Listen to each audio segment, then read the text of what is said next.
Welcome back, friends, to Occultists Anonymous, sponsored by Roll20, The Onyx Path, and viewers like you. Thank you all very much for joining us. It has been a wacky evening already, including... Whoa, I lost my mouse for a second. Yeah, it's been technical difficulties all the way down today. A special shout out to Adele, Al, Alan Michael, Alexander, Angfalith, Bernie, Blood Angel, try to combine those, Brandon, Buck Farmer, Daniel, Doc the Undead, Delore, Emil, Funzu Suru Ali, George, Jack, Jenny, John, Jordan, Josh, Julian, Camo is not available. Still, I'm starting to be concerned. Cat Feathers, Crazy Man 1772, Melissa, Michael, Milo V3, Ms. Grumpy, Moku, Mummies Alive, Noba, Obri Mostly Harmless. Yeah. Other Michael, Perry, Puppeteer, Riafio, Ryan, Shexara, Cinna, Terran, Thomas, Toast, Yusuf Sama, Vortex, Woodsound, Ziggy is plotting revenge, and Zoltan. I have absolutely no doubt. Achieved. Yeah, remember kids, don't try and put cats into costumes. Just... Ooh. Unless you're willing to pay the price. This was just, I'm just holding him. No good. Good stuff. And before we go too far, because Ash just reminded me just before we started, there is merch. We do have stuff in the store, and it just came in for Ash. So she has the really cool, because both of them are the baseball style shirts, right? Mm-hmm. Yeah. Like 3/4 sleeves. What's that one? With the... Doesn't say Into the West. It just looks witchy as hell. It just looks cool and satanic. It's not an inverted pentagram. Thank you. And then Amenable to Witchcraft, which is just so good. And both of those do come in like the, if you want white or black, like coloring. And then of course there's a bunch of different colors because we didn't restrict the colors too much, so I think you can technically get the white Amenable to Witchcraft on white. Yeah, do double check your settings. Yeah, before when you order. So yeah, be careful about that. Yeah. But if you do want to do it, the colors of the designs are two separate listings. Mm-hmm. So right. Yeah, the designs themselves have different colors, and then the shirts will have different colors. So just make sure you're getting what you want to get. And if you think you made a boo-boo, feel free to message me on Discord, because I can check out your order before it ships, and I can be like, you might not want to get it that way. Just, you know, if you're or unsure. Maybe you do. Right. But like I said, if you're not sure, feel free. Right. Ralph is back. Craig is here. Okay, yeah, we're all good to go. So we return to the Cabal, which coven of Purgatory Bluff. At this point, we have... I guess Isabel has returned to the tavern to work after kind of ditching the morning, afternoon, chasing down a thief. Is the tavern opening today? Sure.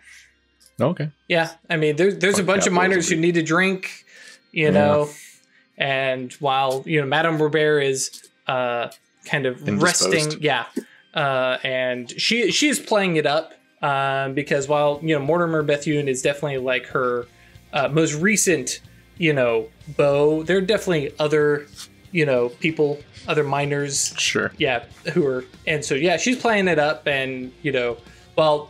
She did have a legitimate scare at this point. She's over it. Nobody's actually threatening her. There's some guys with rifles out front. This was a weird thing, and she's still not sure what even happened because there was gunfire, but there's no bullet holes. The blood is just a little splash of blood, and it's just all very confusing for her. And at this point, she's just putting it all behind her. Meanwhile, Legba and Gisela and Baba Sarah are at the wagon. Catherine has been allowed out with Valosia and Rilla, and we pick up with spoilers for those of you who aren't caught up. Rilla signing some invisible book, and then kind of standing up straight, and she looks kind of this moment of like inner peace and calm kind of washing over her. And then all of a sudden her eyes kind of pop out a little bit wider, and little bit wild, and she's turning, not standing where she thought she was.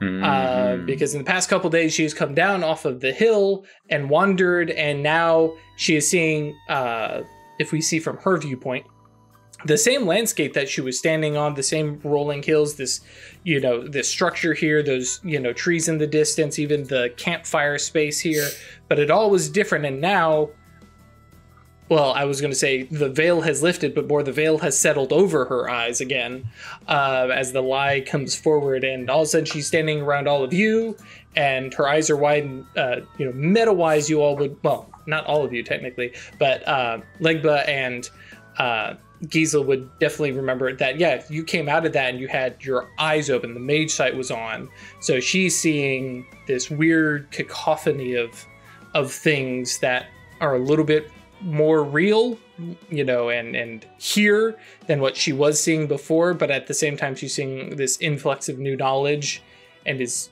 looking a little wild, and Spudder's just in her English again for the first time, but hang on, what's going? Rilla. Things are different.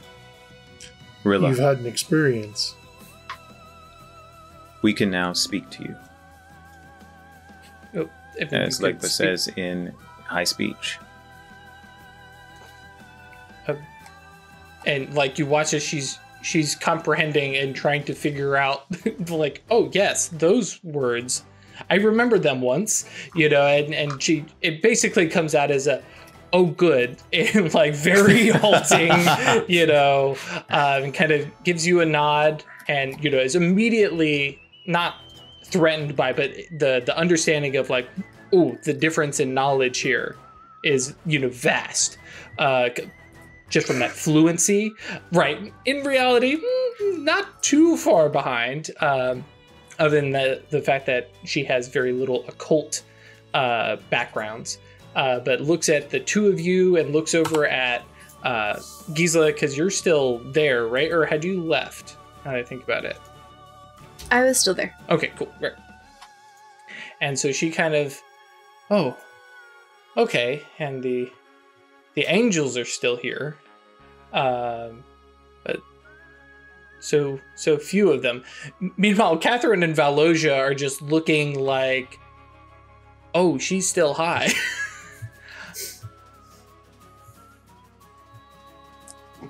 Well, Legba says, Rilla, you must be in a confused state. You've experienced something wonderful and miraculous. Does not happen to everyone.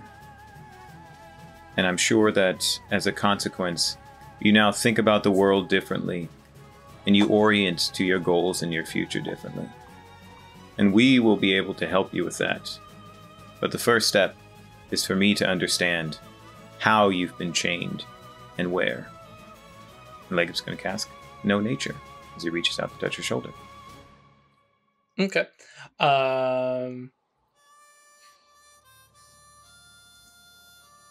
Yeah, okay. So remind me what your Nimbus looks like, because she definitely has her mage sight on. And what your Nimbus tilt is. Oh yeah, that's right. So Legba's Nimbus tilt is people feel what do I say? An overwhelming sense of intense anticipation. Like they are about to fight the most I think it was let me pull it up again. So remember the signature Nimbus was exhaustion. That was the signature Nimbus. The singer was afterwards. Dang it, where's my Discord? I'll pull it up real quick. Oh, sorry. But yes, because she's definitely seeing that, and this is her first Nimbus that she's going to see. She's going to witness it. I gotta put it up. All right. Inner sanctum. But yeah, while you're pulling that up real quick. Pull it up. Yeah. Of note, and because I know Baba Sarah was watching for this, right, was the awakening and seeing that transition and watching her soul kind of click over. and it's very weird from your like leaned in scrutiny and having like you studied her soul closely. You saw the soul marks. You'd done the focus mage site, and then suddenly she's a mage, and there's a moment there where you're like, yeah, she's always been a mage. She is a mage. This is nothing new. But you have distinct memories of no, like there was no change so much as it always was, and that's definitely going to be one of those. This is brain kind of moments where it's like, wait, hang on, that's confusing, and definitely one of those things that probably irritates many more experienced mages. Even it's like, wait, how does that work? She's always been awakened. Yep. But she just signed the book. Yep. Did you have the answer there, Ralph? Oh my gosh. But that kind of makes sense, I think. They rewrote reality. It's like, yeah, she's mage. Yep. Mm-hmm. It's not there. We're making it up again. All right. So I can do this on the fly. That's no problem. So, Legba's Nimbus tilt makes you feel this intense adrenaline surge. You feel this as though you are anticipating achieving all of your ambitions simultaneously. As though and you're being pulled in all of those directions at once, and you feel vital as a consequence of being able to resist and perceive that pull on your anima. Gotcha. Yeah. So it's a very empowering kind of feeling. Yeah. Absolutely. And so, and feel free to go ahead and fire up that spell. Cool.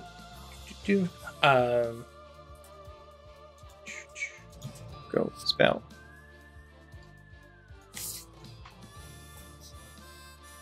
All right. Now, I will let you know, just kind of, it's a bit meta-y, but she doesn't have any obsessions. There's, oh, really? You know, okay. Yeah. In my head, she is not even around enough to have even decided on something to pick and chase after. You know, it's also new. It's probably something that in a week or two, she's going to get her first obsession, probably resolve it very quickly, you know. Okay. But. So I need 2 each, because I'm doing instant cast. And, I need 3, actually. Because I want to know what a resolve is now. Okay. So I have 3. Gnosis 2. Mine 3. Don't need to increase the potency. Or the duration of scale. And my bonus from Yantras would be Master of Understanding. So it's going to be 5.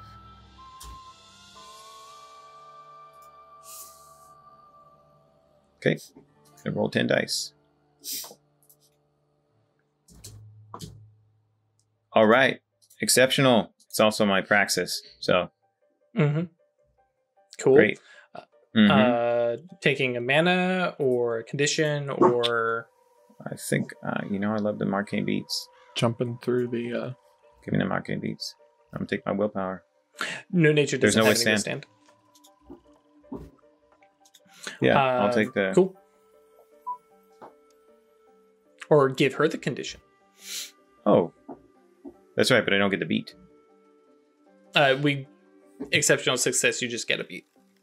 Oh, really? That's not what we discussed before. Okay, I think I've asked this question a few times. I think perhaps I'm confused, and I've asked the question before, and I thought I got multiple different answers, but whatever. Yes, I'm happy for her to have the condition and keep the beat. That's totally cool. Gotcha. That's what I prefer. And I think that what condition, if I can make a suggestion. Absolutely. Would be some kind of inspiration, some residue of that Nimbus told. So in that whatever she ends up pursuing, she feels prepared and energized to do it. Cool. I like that. Yeah. Great. Thank you. And as for the actual spell, you want to know her resolve. It is still 1. Oh, wow. Okay. We need to get that up. She needs to start meditating. Yep. And her aspirations have not even really changed. Again, it's one of those things if she hasn't had a chance to change it. But, Is her virtue any different? Because now she has Gnosis and no longer has integrity. Oh, no, I don't think her vice or anything.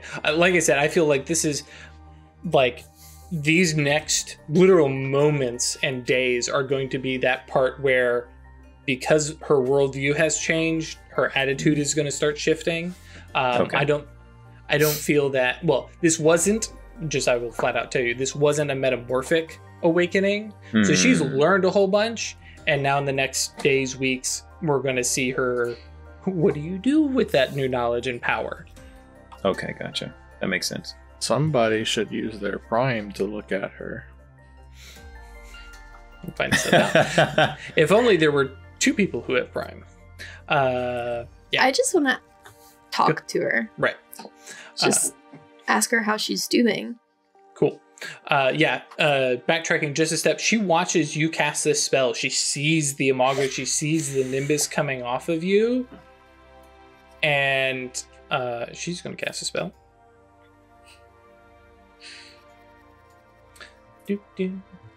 Making sure I'm casting the right thing. Yep. All right, she's not going to have a very easy time at this, but we'll try it.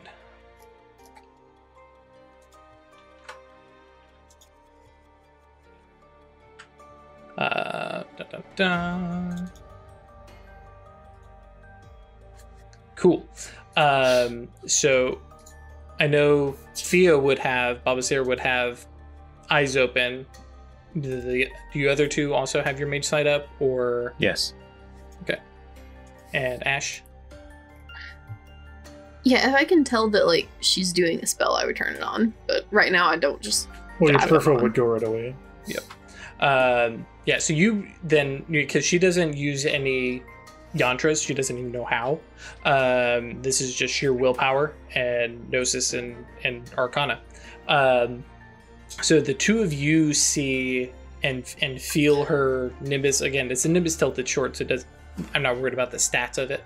But you get the sensation of being held down beneath a thumb and a microscope or a magnifying glass held over you, and not in a like you're going to fry a little ant, but I want to look closer at you, and just under this inspection of a being above you. She is a Nimbus of scrutiny. Yeah, actually, kind of. Doing the math. Whoops. Is a potency spell. Cool. What is everybody's composure? 4. 4. Mine's 3.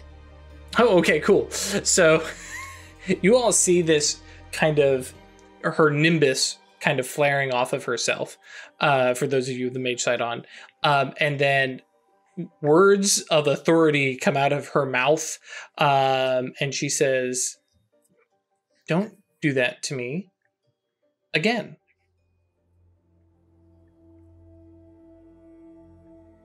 Now, she doesn't have enough potency to actually make it stick. But yeah, words of truth. Just don't do that. Do the evaluating her Nimbus with... She was saying that in response to whom? Whose action? To you using casting your the spell on her. When I cast a spell on her. Gotcha. Mm-hmm. Yeah, because Okay. she watched you do it, and she doesn't know what you've done, but she's not okay with it. And she kind of I don't cast a spell on her. Right? Because it's knowing on me. by observing her subject, i.e. the spellcaster, or the target. Yeah, observing her subject, but you're the target. Right? Oh, the subject of the spell, that's right. I understand. Those two terms are used ambiguously interchangeably in the rules. That's right. Okay. Cool. Yeah. Sounds good. Let's continue with the roleplay. Yep. But yeah, and she kind of draws back from that, and she doesn't look pissed off or anything like that. She's just like suddenly aware of what she can do, and now has a healthy fear and appreciation. It's like it's going from haha, toy guns too. This is a real gun and I know what it can do. And now she's like, whoa, hang on, point that somewhere else.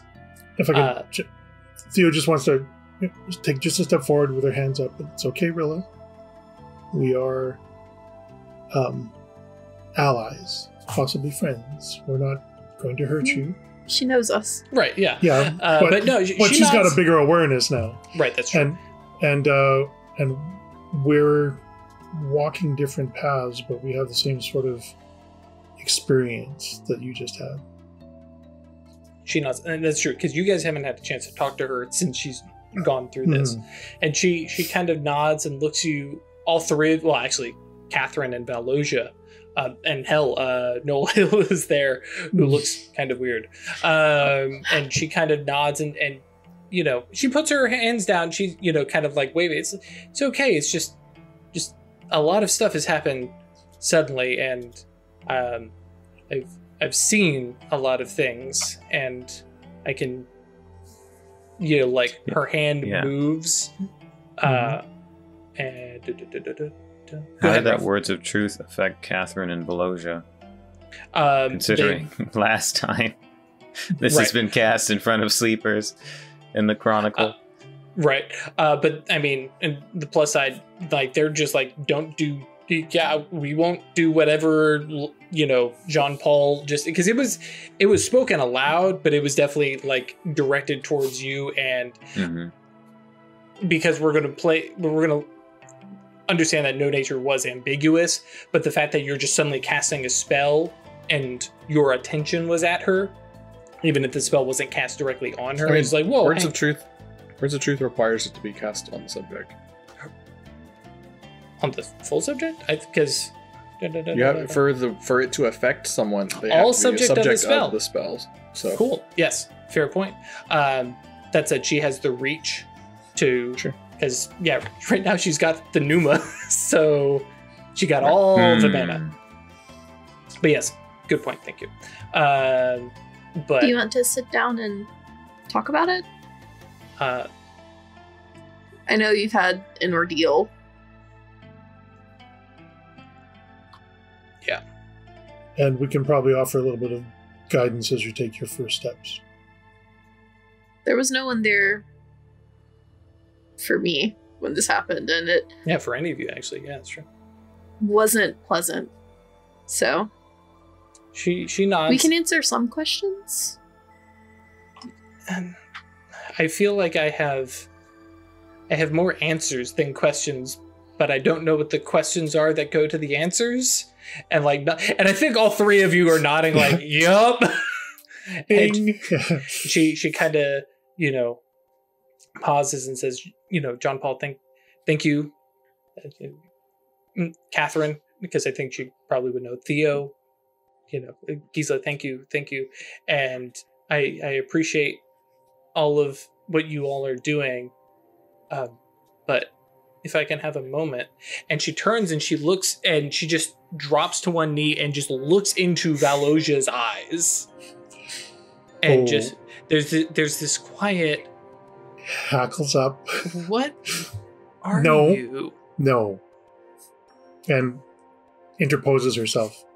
Sure. And she kind of sits back.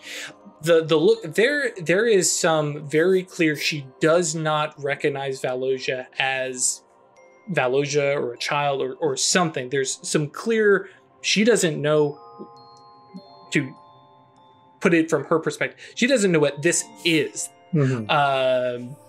And she kind of steps back and kind of looks up at you, and so you all can see her too. And like, from your guys' perspective, it's like Valosia holding Catherine's hand and looking very confused as well.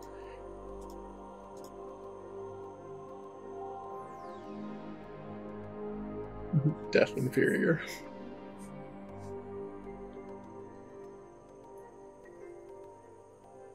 Yeah, Theo doesn't know what to say, so she's just standing there protectively to interpose herself between him. Just Theo's daughter.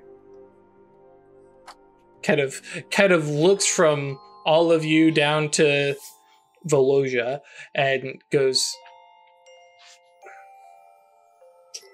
and like you can see her kind of blinking, shaking her head, trying to shake something off, and it's like, oh yeah, no, I recognize, wait for it, there you go. And like her eyes kind of blink back, and she looks out and she can see Valosia, and her eyes kind of boggle, and she kind of brings her hand to her mouth, blushing, embarrassed, and she's like, I'm sorry.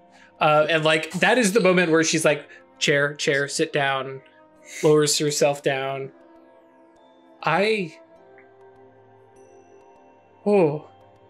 Everything is so different. I mean, now things look the same,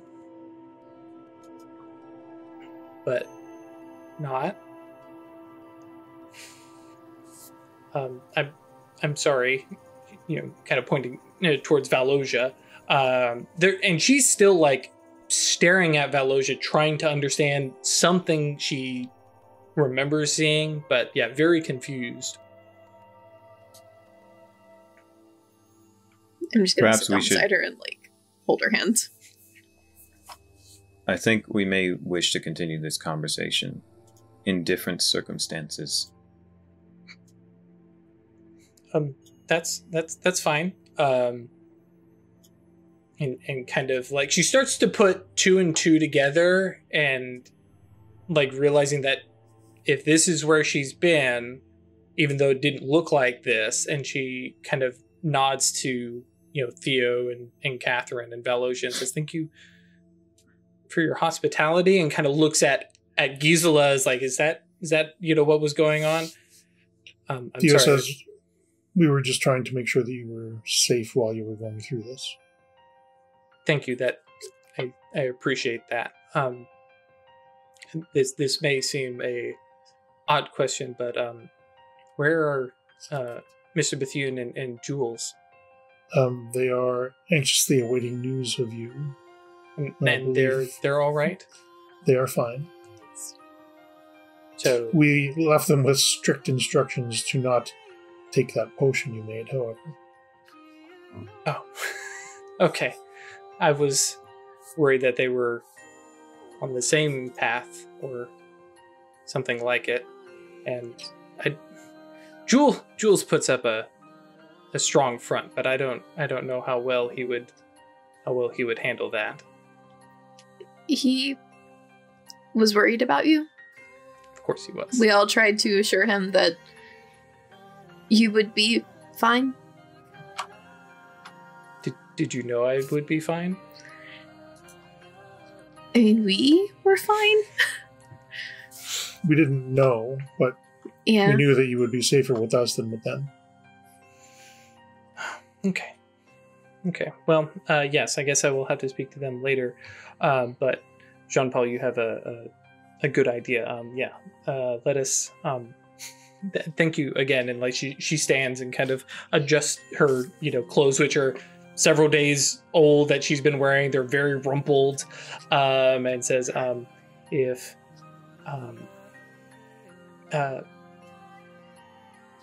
I'm going to go change at the estate and wash up, and then where should I meet you? The mines are always open. We can also, and Legba turns to the others, say, take her to our new place for study. There's not really anything there. And then I think he the mines turns would be a to better idea. Pabas. Okay, cool. No, never mind.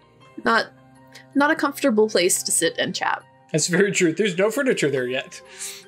Theo's going to sort of offer a casual hug towards Rilla. Yeah, she steps into it, and like it's a very light hug. Mhm. Gives one to Gisela, and then And like then- offers both wait. her hands to Jean-Paul. Well, there's Okay. more, however. As Oh. Theo's leaning in, she's saying, tell no one what you saw. She's like nodding. She's like, no, I until we speak further, I'm still unsure of Mhm. what truths I've learned and what is real. The message Theo's trying to get across is that Theodosia is out of bounds as a topic of discussion with anyone. Gotcha. Okay. Okay. And sorry, Ralph, were you saying something? No. Okay. But yeah, offers both her hands to yours and says, it's the little two-hand grasp, and says, I apologize for snapping at you. Everything is, it's a lot. I apologize. I don't know that you need to apologize for protecting your boundaries. Jean-Paul likes to push boundaries. John, you see Legba not roll his eyes, but slacken his expression a little bit. And then he says,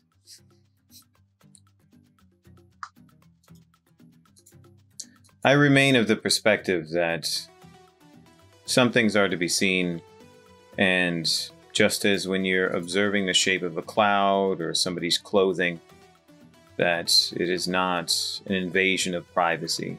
I think we are all quite covetous of our own security and secrets, as though that somehow protects us from danger, when in reality, constantly doing so reveals our vulnerabilities. She smiles at you, gives your hand a squeeze, and says, but peeking in somebody's window is a little bit of an invasion of privacy. That's the point I'm trying to make, is that I was looking at the color of your house and the shape of your weather vane. And I think interpreting it as though I'm peering through a window does not make any sense with how I see the universe or how I orient to acquiring information. This has been a subject of discussion among the rest of us before, so forgive me if it seems like it's well-trodden land. And I appreciate this, because from Legba's perspective, like, aspirations and attributes are barely knowing a person at all compared to like getting into trivial some things stuff about you. Yeah. Right. And you can't even conceal them. So right. Just that's what. No, but I'm. Well, out of character. I mean, you don't. I mean, it's like a knowing spell. It's like knowing what the temperature is in forces. I just want to share a funny just anecdote. walk up and be like, "Hey, girl, show me that weather vane." Right, when we first moved to this neighborhood, like the third day we were here, there was a guy that came and stood in the corner and just stared at our house for about 15 minutes, and then left.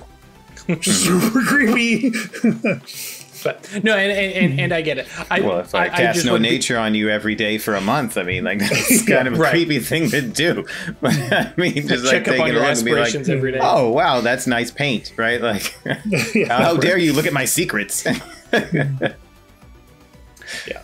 But and so she nods it, and she's realizing, like, okay, and especially because of the different reactions that she's got. Gisla's over here being very friendly. Theo is like, hey, I'm happy to be friends, but back off the kid. Legba is like, well, what can I get? No, and like I said, I want to be clear, out of character, love Legba and what they're doing. But for other people, it's like, whoa, hang on. So, but yes, nodding. Legba thinks everybody is being, everyone is revealing their fear. What do you say? Prudish? Yeah. Prudish. I mean, yeah. Like, what's your problem? And especially the voodoo. It's just an ankle. He's like, what's your deal? Right? It's like, this doesn't make any sense. I'm not reading your mind. Do you want me to read your mind? I can read your mind. Yep. But with that, she kind of, because I don't even think she has any things other than just the clothes that she's wearing.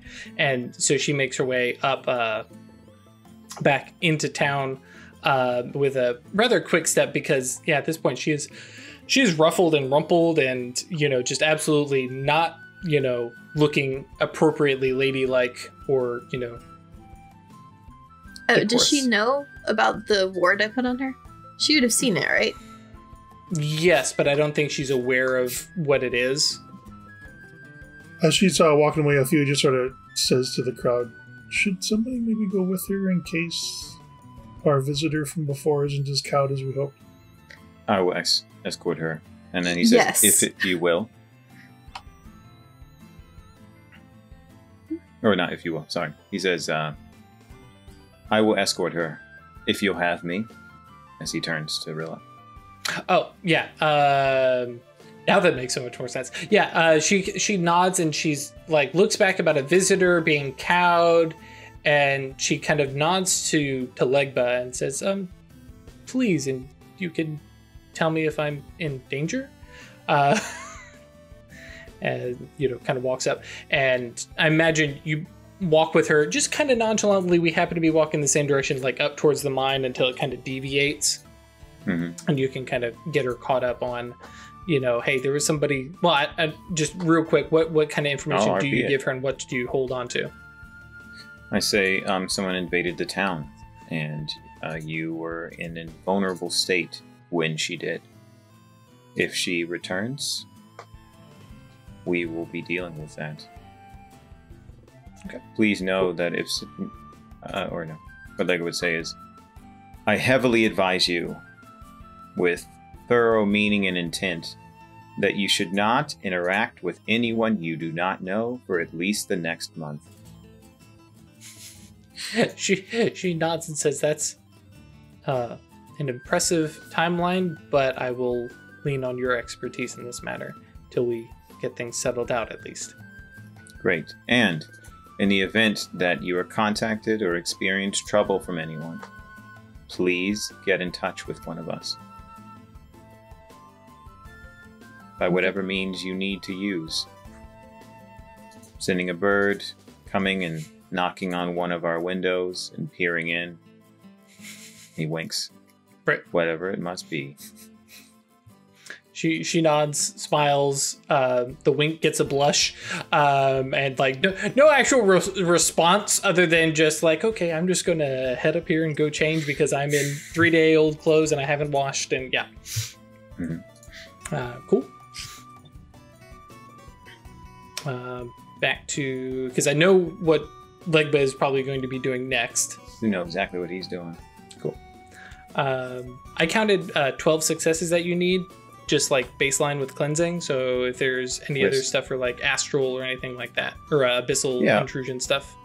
But I will tell you, I mean, it's -5 total because I have fluent high speech, so. Oh, right, so that brings it down to 7. Mm-hmm. Just a rank right one? by my count. Rank 2. Rank 2. How'd you get it solo?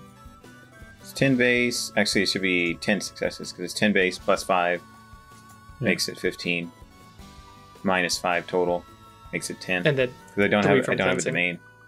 Oh, and then cleansing, yeah, makes it 7. That's right. Ritual cleansing. Hasn't done the cleansing yet, but yeah. No, but will. Yep. What is the 5 total from then? If it doesn't include cleansing. It's additional 5 successes per rank above rank 1, and I'm summoning a rank 2. So it's 10 base plus 5 for rank 1. Or sorry, for going up to rank 2, so that's 15 total. Right. Then it's -3 for cleansing and -2 for fluent high speech. Actually, yeah, there's no domain, so it's a total of 10 successes, not -7, because we were counting cleansing twice. Sorry, you had said the 5 for fluent high speech. I was actually searching for it, but I get it. Did I say 5? I thought I said you said -5 total. Yeah, 5 all day. Yeah, thank you. That's right. And then, of course, there's going to be a reduction as a consequence of making occult symbolism and correspondence. So I'm going to make an occult roll. Cool. For that. Yeah, that's cool. Yeah, you can go ahead and do that while we check up with Craig. Excuse me, Theo and Gisela back at the camp. Because we had a lot of Ralph and Chris last week, so we're trying to play catch up here.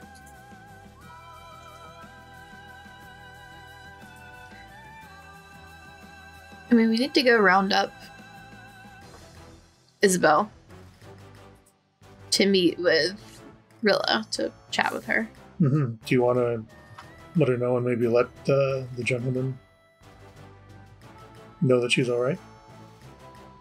Well, she's going with them. Mm-hmm. Okay. Like, they're at the estate where she's heading right now, so. But yeah, I would head on into town if you're going to stay here, and I guess. Yeah, make sure everyone here is fine after dealing with all this. Yep. First thing on my list. Cool. And so Gisela is heading into town, or? Yeah, I'm going to go fill Isabel in on everything that's happened since she left, because she wasn't here for any of this. Right. Cool. And then possibly go in and... Well, no, you said you were going to be busy and gone today to Anastasia. Oh, yeah. Yeah, that's right. I called out for the day, basically. Right. So. Okay, cool. So yeah, we pick up with Theo, who I believe has some scrutiny in mind. Well, first she's going to start putting on some tea. Sure. And just letting things settle for a little bit. And then while she's making the tea, she'll sort of absently say, well, that was a lot. It was. How are we all doing? I'm okay, compared to how some things have worked out. I'm glad that she is well, and I am very glad that she is out of my wagon. No, all is well. And, but she keeps looking down to Valosia, who, has a brush with what? And kind of weird moments there. But, I mean, she's still on the fairly perky side because nothing happened to her. But she's like, it's that very, like, kind of lingering look back towards where Rilla went of, what was up with her kind of, expression. Kind of looking up to you. So serve Catherine some tea and then kneel down in front of Velosian. Say, come here and let me have a look at you. Yep. Steps forward, arms out, half towards a hug, half just like, I'm fine, kind of thing. Yep. And I'm going to turn on Prime Sight. Sure. No active spells. You could possibly use her as a yantra to cast on yourself, because she kind of reflects you, but yeah, nothing, no active spells on her. I'm going to do a little bit of scrutiny. Yep. Me and my 1 dot of Prime. Yeah, well, spend the mana for turning on the mage sight, and then... I did. Yep. All right. Well, yeah. Roll away. You are up against a opacity of 4. Ooh. No system Prime? Yep. And any extra mana if you want to try and do, You also get to add yantra bonuses from 1 yantra if it's aspected towards peering or viewing things, like a mirror or a crystal orb. What? Where from? Yeah. Is that a thing? In Signs of Sorcery, they specify that you can add the bonus as an equipment bonus from a single yantra if it specifically has the symbolism of viewing things or understanding things through sight. I can show you in the book if you want. Yeah, what page is that on? Also, why is my cursor just not showing up? That's so weird. There we go. That's super cool. I missed that when we got the book. Yeah, let me pull it up. Where's my table of contents?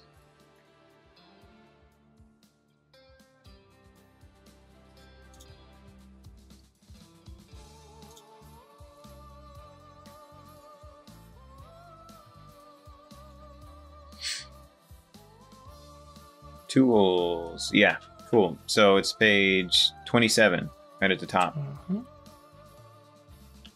Oh, wow. Path and order tools, so long as they're semiotically, blah, blah, blah. Yeah, they're yantra bonuses and equipment bonus for any. Cool. Can only use 1 yantra regardless of gnosis. Dope. Yeah. So, and I appreciate it. They actually call out, for Ash, they call it a hagstone as the first suggestion. So, cool. So, yes, something for Miss Babasera to think on. But yeah, that's cool. All right. So would the crystal orb that she has... It'd be a +1. Okay.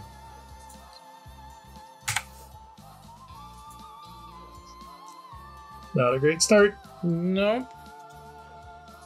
But hey, that's a 33% increase in your dice pool. Yeah, and I'm going before you roll again, I'm going to let you know that this is definitely going to be one of those you can roll like once a week kind of things. Oh, okay. Yeah, as you and I will give you even you got 0 successes, but looking at this, I feel like this is where you're like, oh, this is a lot of opacity. This is a lot of stuff over this, and it's definitely like, oh, bigger thing than I necessarily thought. Because most of the stuff that you have run into has been like 1s and 2s. Well, and based on the vision she had a feeling that this might be something bigger. So, yeah. Yep. Okay. That's cool. But yeah, getting that +1, which also, bear in mind, will help if you get perfected materials. No, perfected materials give you a 8 again. Bonus to spells. Yeah. Theo has to figure out perfected materials. Yeah. Oh, sure. But cool. So that lean in and that 1 second of peering deeply into Valosia, who's just like, Mom, why are you making that face? And, then it's like passes as you just cannot breach whatever's laying over her in this prime. So then slips back into conversation, say, are we doing okay? There was a lot of strange things going on. Like the very vigorous head nod. Yeah, this was weird. Yeah. Nods, but gives you the imagine thumbs up exists back in 1846. Yeah. Kids are resilient as long as they're not. Yeah. Just making sure. Yep. All right, and then going to be the attentive mother and partner today. Yeah. Well, I mean, Catherine sips her cup of tea, sets it down, says, Theodosia, we're going on a walk now. Yes, dear. and takes you across the river with Valosia in tow to go see this land, and just to not draw that particular thing out too much. It's a nice big little stretch of land. It's one of the farther ones out from the bridge, because the bridge was kind of put in the middle of where the farmland was along the river. And so this is a little bit farther down along the river, luckily out towards the Hallow, but you still probably are going to have to come to the bridge and cross unless, you use some magic to get across the very scary river. Which, good way to piss off the river spirit.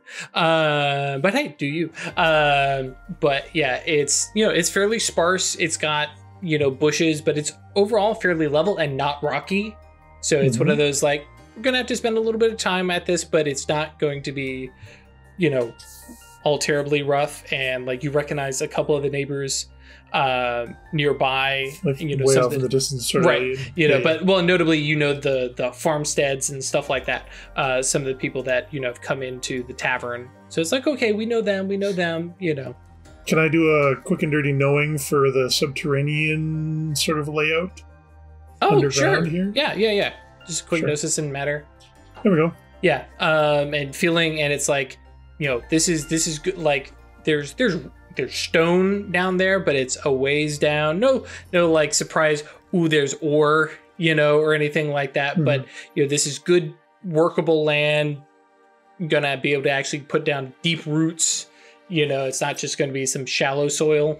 I'm thinking more of a quiet place for Theo. Oh, I know what you're thinking of. Yeah. I just didn't want to talk about it. But yeah, for your perspective, yeah, this is good. This is good terrain, and similar to across the river. The bedrock is over there and stuff like that. But it's a little ways down. But yeah, there's nothing. There's no weird sinkholes. There's no surprise little creek underneath. You just have solid dirt and earth down. Cool. And so we can jump over real quick. Actually, yeah, I think we're going to jump over to Gisela and oh my gosh, Isabel Petrichor at the tavern. Obviously we don't need to talk out what happened, but if there's any decisions or next steps that you guys kind of come up with after sharing what's going on. Is Sundown still our timeline?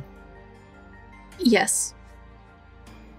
I don't know who's coming for her, but someone is coming for her at sundown. Perhaps try not to be halfway across town from me then. Are you not coming with us? As this conversation happens in bits and snippets as I'm working, Right. because Madame Robert is not working. Now that said, Madame Robert has never lifted a tray since you've worked there, but Sure. Arcelia was there, you know. Sure. But yeah, it is going to be a tough night. But it's more that Isabel has to run it Mm-hmm. Yep, that's very true.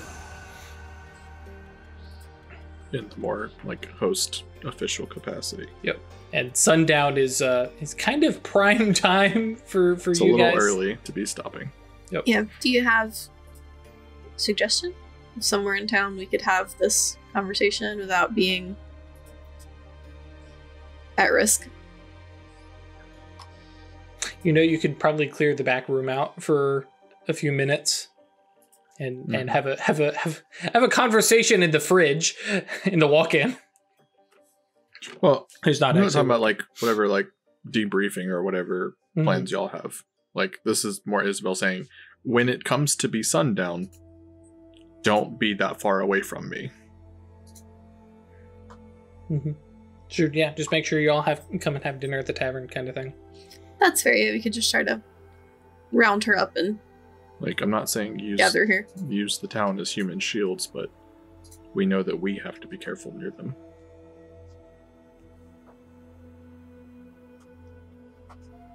Very, very true. Do we know that these others have the same qualms? If nothing else, the paradox side of things is something that. Now, obviously, they could show. For all You you just know, killed them. What's a paradox if they're dead? right? Exactly. No one to witness. It's going to be releasing all day. People dropping wisdom left and right. It's going to be a good time. We're all turning wrapped. Yeah, that's true. What if you guys just had a conversation with the good guys, and now the bad guys are showing up? Yeah. Oh well. Looks like yeah. I'm not going to be enlightened for very long. It's going to be some psychic domination left and right. You didn't see nothing. You didn't see nothing. You didn't see nothing. You need to be stopped. You need to be shut down. Okay, well, if you can't come because you're busy, I'll make sure to try to bring them back here. Sure. If you could at all, in any possible way, be here and indoors by then. I will try to round everyone up. Something tells me, she like makes her way and like looks up at the sky. Something tells me there's going to be a storm this evening. Aye. Sure. Yeah. Notes that Drew wishes he had on Wednesday nights. Sorry. Yeah. That one's far more doable. That's not like Yeah. being Supernal being sprung on me. Like Right. I'm prepped for Ralph stuff. So yeah, you're good. Told you in advance. All right. I've been arguing with myself for 2 weeks about whether I was going to take Gnosis 2 or Forces 2 next. Mm-hmm. And giving And you these people a decided, good didn't you? thunderstorm to arrive into just seems Yeah. Seems real good. real good. It's a real I will crisp. herd these A cats. flash of lightning as the bad guys come into the tavern. Yeah. Is, A+ aesthetic. Yeah, It is. It is great. cool. Okay, and with that, I'm probably going to head up to the manor to try to just like Check in. walk Gorilla back over and Right. yeah. And, if nothing else, kind of babysit to make sure she gets back down to the tavern later. Yeah. Yep. So, cool. And because I know there's a conversation you want to have up there, you... Yeah, well, I don't know when the timing is good for this because I mean we're doing things here now. Mhm. Well, notably, right now, it's still early morning. Yeah. It's still It's like 10 it's like o'clock. noon tops.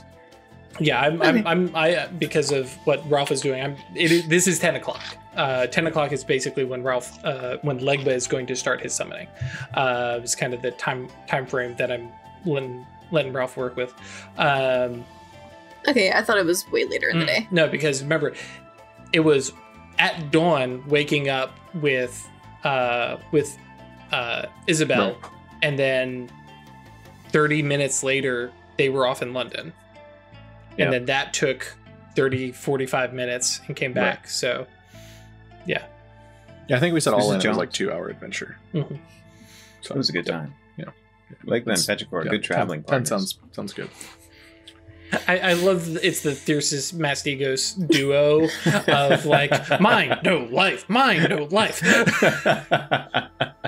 Anything you can do, I can do better. Trust me, the dichotomy is definitely one of those things I'm going to bring up with Brenna when we do updated character art.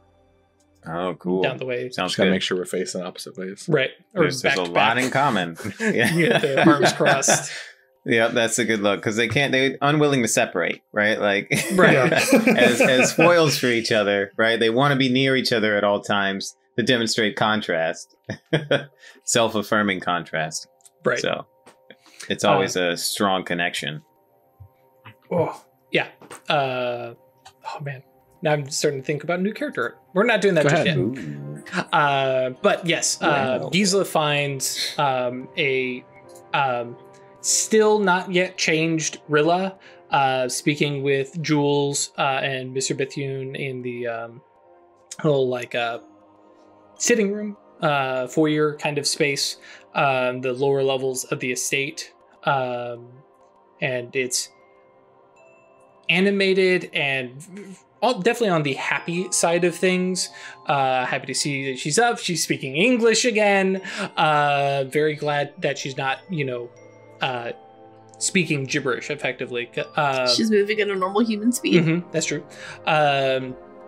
And talking with her, and there's definitely like prodding, kind of hushed conversation. It's that like they're trying to talk quietly, but they're getting like riled up, so the whispers are carrying really well. She basically says, no, I can't even explain what I've seen to you.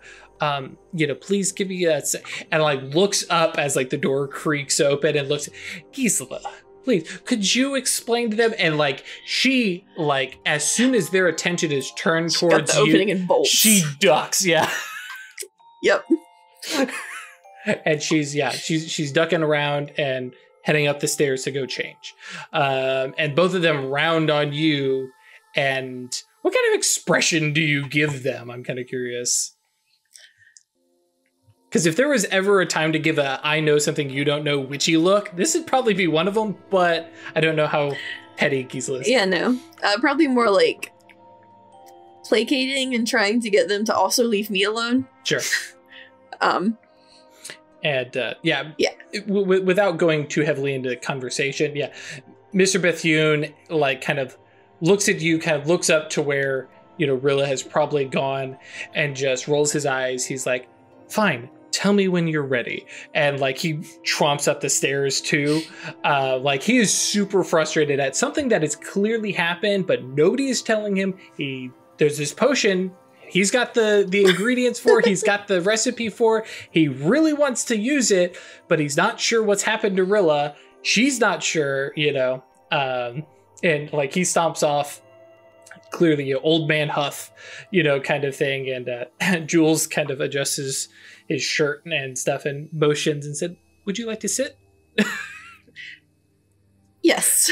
And for him putting on the polite act and stuff like that, he has definitely taken a step for the worse since you saw him. The bags under the eyes, did not sleep. His hair is at least like brushed a little bit. And he has changed clothes, but he clearly is just, it's been rough. And as you sit, he kind of sits in like the adjoining, armchair and just like the I am done with the day already slump into it. He kind of rubs at his temples and kind of looks over at you and says, so she really is okay? Yes. She came out of it. Well, she came out of it. She's not like the rest of us. So we're not positive everything that's up with her or what she's been through. But she's here. She's cognizant. She's a witch. She has abilities. She can do things. Rilla Remington is a witch. You can see him like trying to Good wrap witch his name. head around it. What was that? Good witch name. Rilla Remington, yeah. Mhm. And she kind of, or excuse me, he's like, okay. And unfortunately,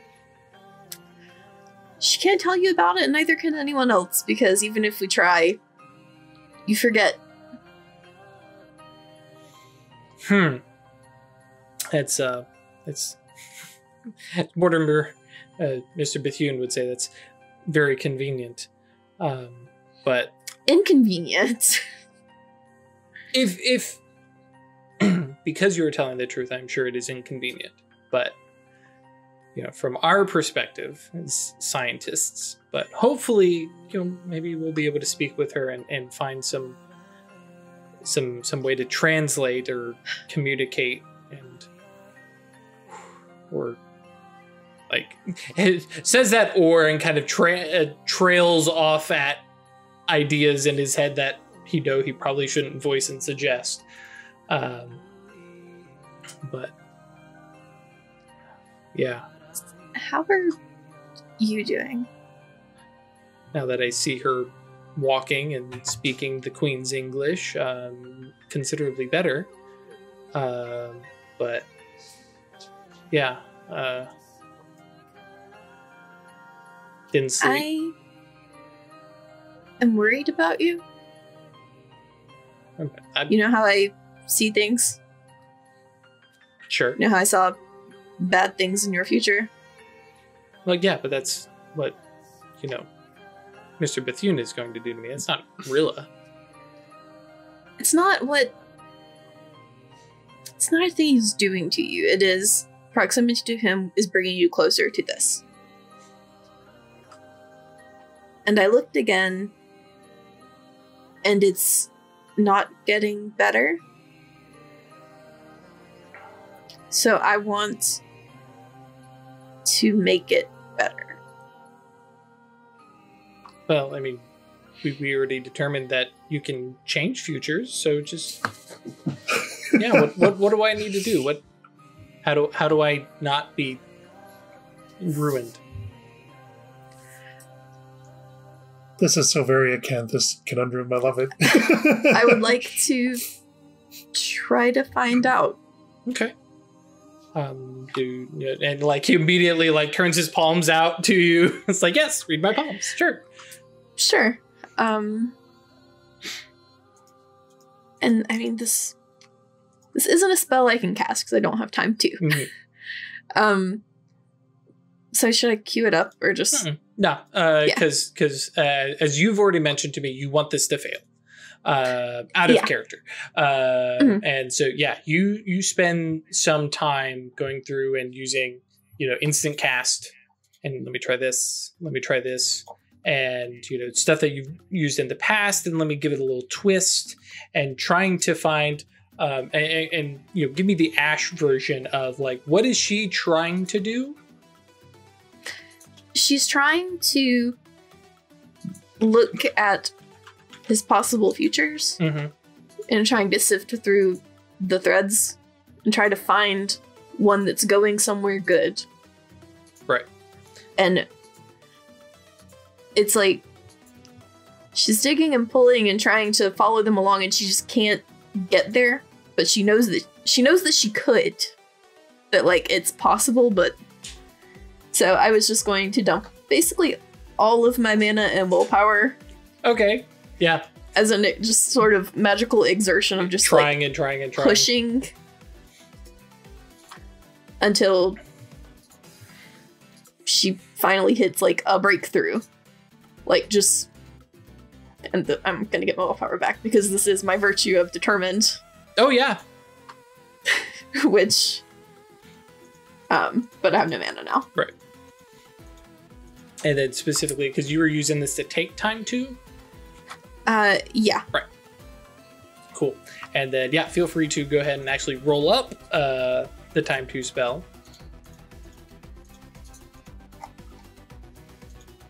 Because you're casting something similar to Why is my cursor so weird It's getting today? really laggy. Choose the thread. Right.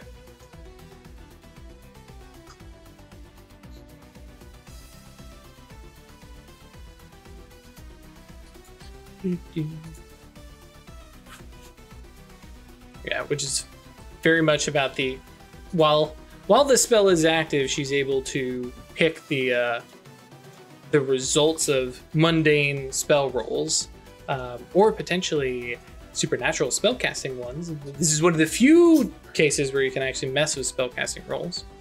And yeah, I'm not going to be affecting Jules' dice rolls. Effectively, what I want to do is find that good thread and sort of push him along it.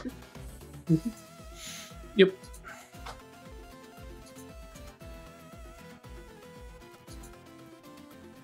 The one thing Trying to think of reaches I need. By default, you're basically going to need, in my head, what this actually is a time and fate conjunctive spell. You're using both to, by happenstance, guide him down, with fate, this future that you've picked out using time. Is my imagining of it. So, because in my head they're also thoroughly intertwined. Mm-hmm. Absolutely. Yeah, there's a reason Acanthus gets both. But I do think it is going to be withstood by his resolve, because you are taking away some free will in this process, which may have its own potential consequences, and you may come back and go like, I'm going to pull this spell off because I realize. I mean, he's agreeing to it though. He is, but I don't know that he is aware of what he's agreeing to. Yeah. Where just by happenstance, everything that he's doing always ends up accidentally going different ways, and he may in the moment think, I want to do this, but your spell is saying, no, you're going to go do this. I mean, And if you want to look at it another way, the potency of this potential fate would be resisting the alteration, right? A little bit. And for this, I'm leaning on the resolve side of whether or not he gives in to these nudges and these thoughts. I mean, a better way to say it is that a sleeper can't give full knowing consent to having this sort of thing happen to them. That's also kind That's fair, yeah. That's a good one too. Mm-hmm. Okay, so it is a potency spell, so it has 2. Mm-hmm. But for reaches, I was just thinking like instant and duration. Yep. Mm-hmm.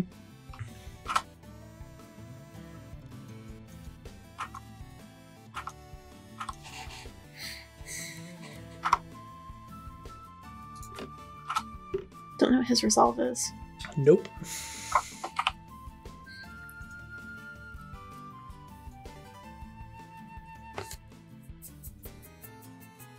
This is so wild. Why is my cursor disappearing? But only on one monitor. Here's the question. Do I know what his resolve is?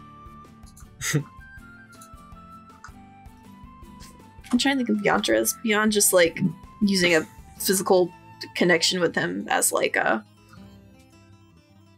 I'm basically doing it as a palm reading, kind of. Now, I am going to warn you, this is going to be obvious magic in front of him.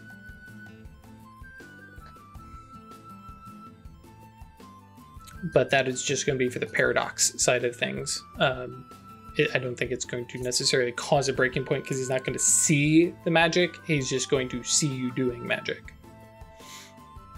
Okay, does that just mean it gives a paradox? Because right now I'm not provoking. Correct. Okay. Yeah, if any number of sleepers at all see it, it's just 1.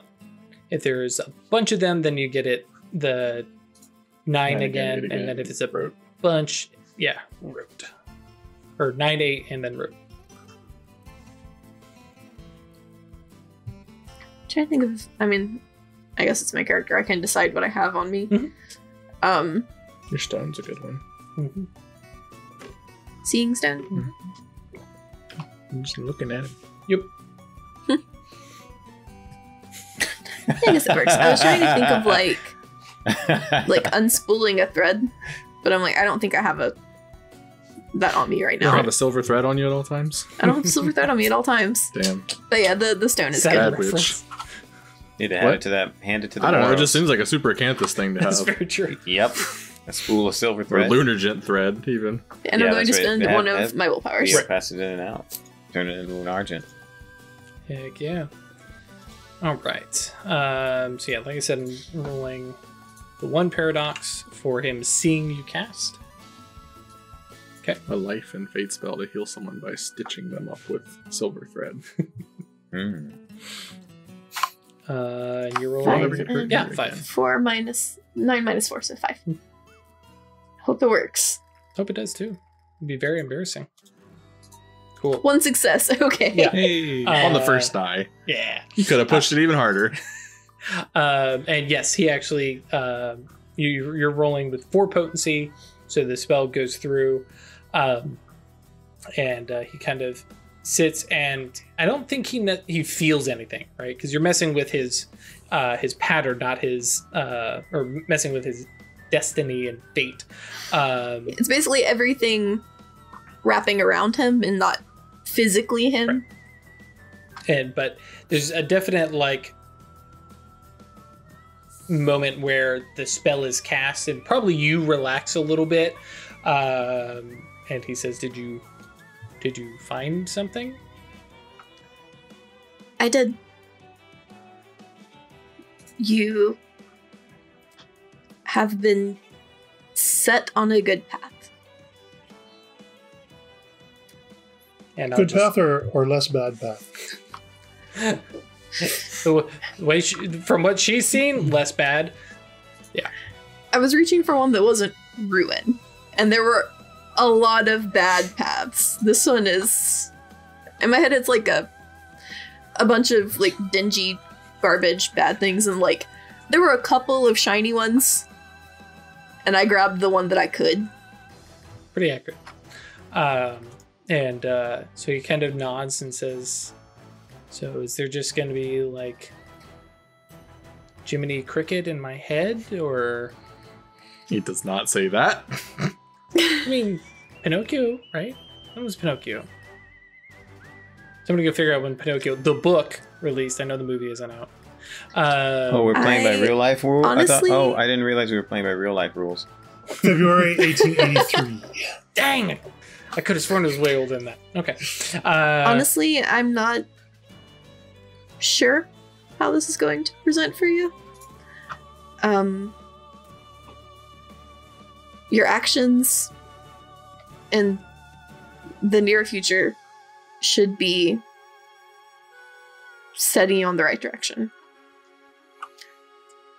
If you're okay with it, I would like to keep an eye on how you're going Yeah. I mean, while we're here, and make sure that, yes, while you're here, you're going to go back to London or wherever you're going to next. But while you're here, I would like to do what I can to make sure things get better for you. I mean, they're not. Like he starts to say they're not bad, then just kind of looks you in the I'm face. looking at you. Okay, and head kind of comes down and goes, okay. But yeah, no. While we're here, between you trying to set me on the right path and Isabel bullying me, I think I have plenty of. And kind of looks you up and down, older sisters, He's definitely older than me.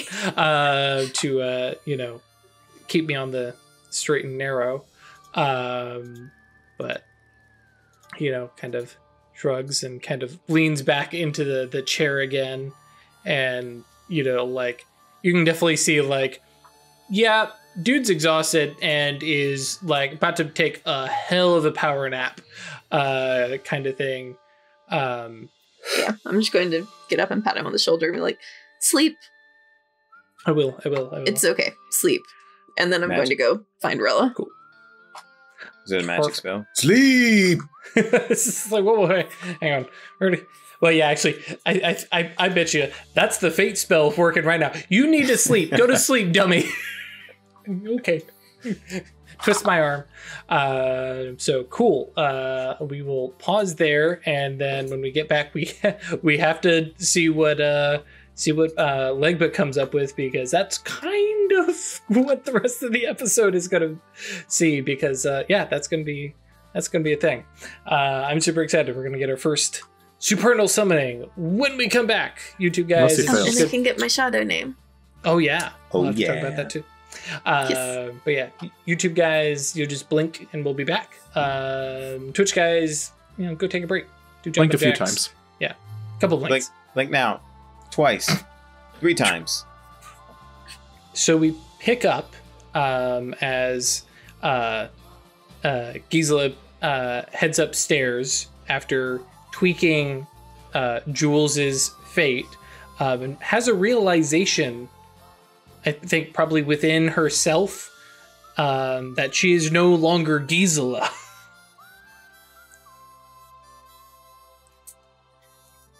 No longer just It's Geese. Fair. it's sort of like as she's walking out, she's shut the door behind her, and then just like sort of just a moment of giddiness at I did it. Hell yeah. More than a little bit of ego, tinging into like I can choose someone's futures, and I can be the one to change the fates, and I can change the tapestry. Absolutely. And what name are you taking on? I'm just taking the shadow name of Arachne. Oh, right. She did mention, I don't want to turn into a spider. I don't think that's going to be a concern. I also did look it up because I am hung up on I need this to have been realistic. Mhm. And there were really nicely illustrated copies of the Metamorphosis out amongst the populace in like the 1500s. So Yep. And as we slightly alluded to, I need you to roll an active hubris. yeah. Now, if I remember correctly, this does definitely lean into your virtue, right? Yeah. Because the determined to fix him is kind of the Yeah. way I'm thinking of it. Bum, bum, bum. Let's see here. Wisdom. Now, notably, I do not take this as acting counter to their interests with that 4 to 7 range. I think this is basically something against high and enlightened stuff. This is something technically you could have just kind of walked alongside him and done without magic. You could have kept an eye on him, advised him, and provided insight from what you knew.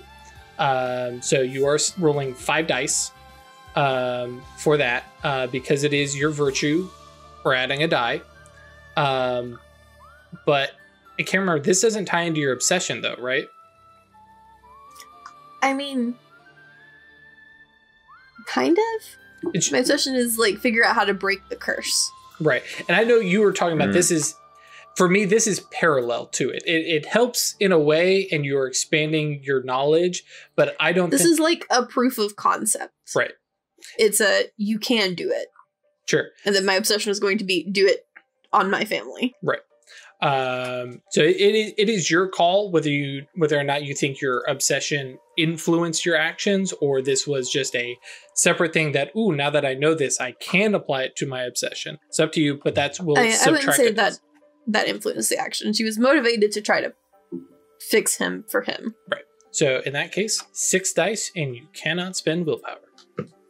And let's see if Gisela has better luck with Acts of Hubris than Atritus did. No. No. Ash, I want to give you a hug. Your characters are doomed. Okay. Fun. Very fun. And So I lose wisdom. you do lose a wisdom. Arcane beat. You take an arcane beat for sure. And then you take the megalomania or rampant conditions. I, again, think this is definitely on the megalomania side, but I know that Ash is very not okay with megalomania, so I will let you pick. What does that one do again? Megalomania says It's the one that like makes you hurt people. until you hurt someone important to you in such a way that it risks further wisdom loss. Stab your father. Yeah. So yeah, this basically for you, at the now that you're at you're at 7, right? I'm at 7 now. Right. So you're technically now medium / understanding. So things like forcing somebody to counter to their interests, which, bear in mind, is not necessarily for their own good. You could, but if they want to be self-destructive, if they want to keep smoking and you're like, no, you're not going to keep smoking, that would be counter to their interest, even if it's for their own good. Or binding them to a task, as well as deliberate or premeditated murder and violence that leaves them with a long-term injury. Blah, blah, blah, blah, blah. Yeah. Rampant, however, is the one where you want to use magic to solve everything. Little less personal, and the resolution for that is suffering a paradox. That is a little bit easier one, but is less of that whole, ooh, look at my power and ego. Like, I feel like the ego is fitting, but also I don't know that Gisela would consciously choose to do any of those things that would clear the condition. Now, and one thing I do want to bring up, these are not persistent conditions because you didn't get a dramatic failure. So it is one of those things where you can basically just try and keep it under control. All you are having to deal with right now, while the condition is lingering until it kind of fades, which in my mind is probably like a week in reality, until you can kind of shake it off, as you deal with the fact that you gain an additional selfish vice and your obsession is currently replaced with dominate others, because while you have that condition, and you automatically fail empathy skills, so it would be it doesn't have to be a I'm gonna go stab somebody sort of thing. It can very much right off of the giddy feeling you were talking about, is I know what's good for them. I'm gonna help other people. I'm gonna send them on the right path, sort of thing. Yeah, I don't know. Having the assertion though to dominate others is not right, and that's the thing. Yeah. You may have that, and it may be a let's keep this to. Gisela may have that as an obsession, but she may not lean into it. Same as having the vice for being selfish, and she never leans into it. This may be something that literally, in character, she is aware of these thoughts and says, no, that is self-destructive. I'm not doing that. And after a week kind of shrugs it off and goes, okay, I'm better. And it may be one of those things, either condition, because this is our first act of hubris, where she's like, I need to talk to everybody else about this, about what has just kind of come over me all of a sudden. It's a teaching moment. But your call on which condition you would prefer to take, because rampant is totally there, and it's the easier one to resolve. But megalomaniacal makes more sense. Sure. So and notably, rampant is the way that you lose all your willpower, because you have to roll, you have to spend a willpower, don't get to add it, and you make a you have to spend a point of willpower to use mundane solutions. And the willpower doesn't add to the mundane solution roll itself. So you're taking megalomania? Mm-hmm. Okay. Cool. And so, yeah, we have that little moment, and then we cut across to somebody who's trying their best to maintain some inner peace here, and cleanse themselves of any wayward thought, which is there a specific method that the cult would use in this case? Of course, meditation. The cleansing process is thorough head to toe, and it's quite simple, because it's very much focused on, well, Vodou isn't focused on asceticism, but in order to engage in the kind of the evocative, forthcoming, really pleasurable worship, they start off from something really simple, at least in the culture, right? The whole notion of breaking chains is reducing your limitation or requirement for all kinds of other trappings of civilization, society, and how we've been socialized to behave. So it's very simple. It's like not a hard, but not an overly soft rag with water, and just cleansing your body thoroughly and enjoying the process of a simple ablution. Gotcha.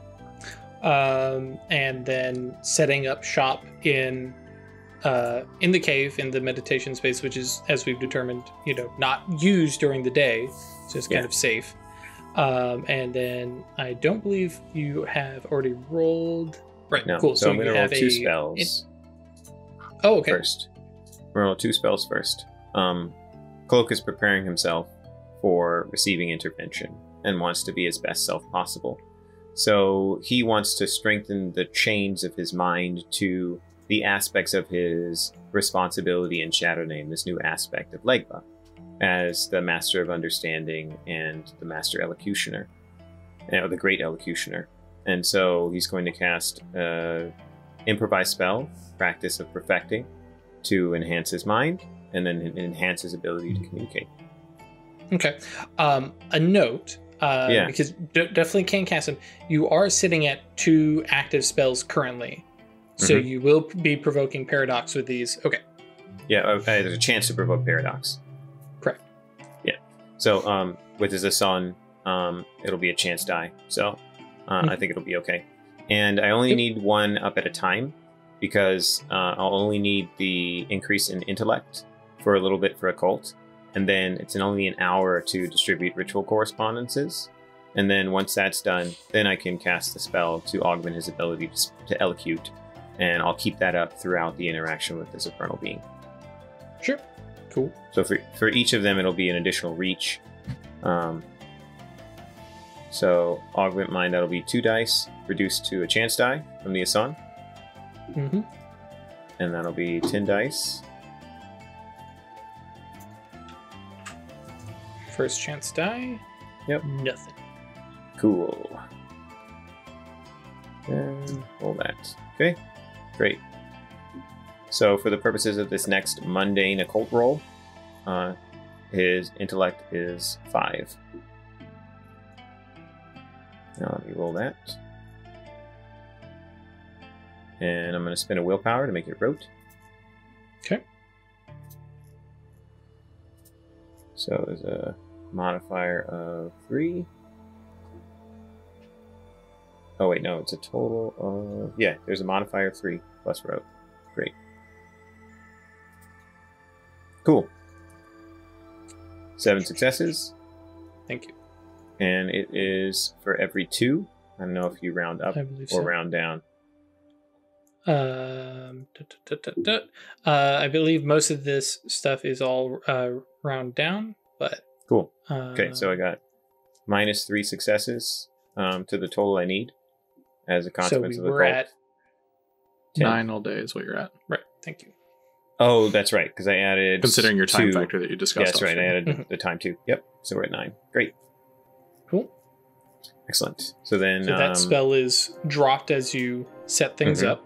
And it takes an hour to prep and set that stuff out. So we're now at 11 o'clock. That's right. Yep. Then there'll be the cleansing after that. So the next thing I'm going to do is I'm going to cast the spell to augment my ability to elocute. And specifically persuasion, I imagine? I could do persuasion. I was thinking expression. But in terms of making trying to present my case and situation as well as possible. He's going to lean on that when interacting with the supernal being, that it's important to describe what you wish in as polite terms as possible and then see what they can do, as opposed to trying to event their will or evoke their will, right? In Right. Legbus Mind's responsibility is just to describe the situation and say, I seek your assistance. Not, hey, I really need to convince you that you should help me. This is an exchange in his mind, right? Like, he's assuming intervention is going to provide the intervention, provided that he is able to succeed in whatever intervention requests. Sure. But if you want me to do, if you think persuasion, No. Well, okay, either one works for me. That's okay, fine. cool, great, excellent. All right, so then let me roll, and Oh, and this will be a. this will be the same chance die. You're going to. Oh yeah, Oh, because it'll be- with your be a solid die if you're just using your Asone. Yeah, I think because, let's see, if this is the same scene, it's been hours later, so I'll leave it up to you to determine. I mean, this is because this is all that same preparation. Cool. Sounds good to me. 1 die. Okay. So 10 successes we need. Yep. That's fine. 10 successes? 10 is not. Oh, because there was a paradox. Yep, that's right. Right. That's fine with me. And roll your wisdom, please. Okay. It's also in the last week, which I feel like Actually, believe it, I was going over, and he's actually not had any paradox. This is the first paradox. This is the first one. Oh, man. I should have spent a mana. So he's always using his Asone, and he's always using mana. So Yep. Fair. All right. I'm just going to roll a spell roll with 8 Mhm. dice. Cool. not a problem. Great. Had that little bashing wound, but yeah, And because I was like, are you mark going to that. go meet with the Supernal with the Abyssal Nimbus? Yeah, exactly. Okay, so then I'm going to roll That'll for the be- spell. Yep. And let's see, I need it up for the scene. So, let me check. Because I will go ahead and tell you that you're going to need to bump it up beyond a scene to the full day. Just Okay. because of the whole, like, summoning is going to take well more than an hour. That makes sense. The two, it's an hour per roll. yeah, the two reach I put in there before were Mhm. instant cast and duration, Right. but So now it's just -2. Yeah, but let's see. I think you need to roll one more paradox die. And the reason why is I would prefer to change the primary factor. Sure. Okay, roll your wisdom again. Okay, I roll a second time. I got 4 on the first time. Oh, that's fair. I'm fine with that. Yep. Cool. Let me take a second bashing wound. Great. That's cool. Those will go away in the course of this. Oh, yeah. And yeah, so I'll take a -2 to my dice pool to increase the duration to 1. 1 day. Yeah, 1 day. Great. So it'll be 8 dice. Cool. 1 success. Great. So my expression is currently 5. Cool. Fantastic. And that puts us, we'll say, at 11:30. Okay. So it's time to start firing off. Indeed. We need 10 solid, and you have 8 rolls. Yep. Though Before by- abyssal intrusion. right, and by 8 rolls, you will be well past sunset. Yep. Yep, they're an hour each. So, all right, we're going to be burning willpower. Sure. And I'd like to think that in Legba's mind, as we discussed this before, he's trying to protect the town in an immensely powerful way. Mhm. So I think this is a virtuous act on his part, considering that he is supposed to be the guardian of the crossroads. And After this is done, and he has done the act, then yes, he would get his willpower back. cool. Yeah, that's what I wanted to make sure that I was thinking of. Yeah, I know it's limited to what I have right now, but I just wanted to make sure that made sense for the RP and then also for the mechanical effect. Mhm. Because that's the stance he's trying to take, and then also with the expression aspect of it. I get it. Okay, cool. So I'll start rolling. Great. Yeah. All right. Let me knock that off. So, oh, I got to spend 2 mana because I'm deliberately trying to summon a supernal being aspected to mind and space. Space first for an imp, but mind as the other arcanum. And the reason why I'm thinking that is that... What was that, Chris? Okay.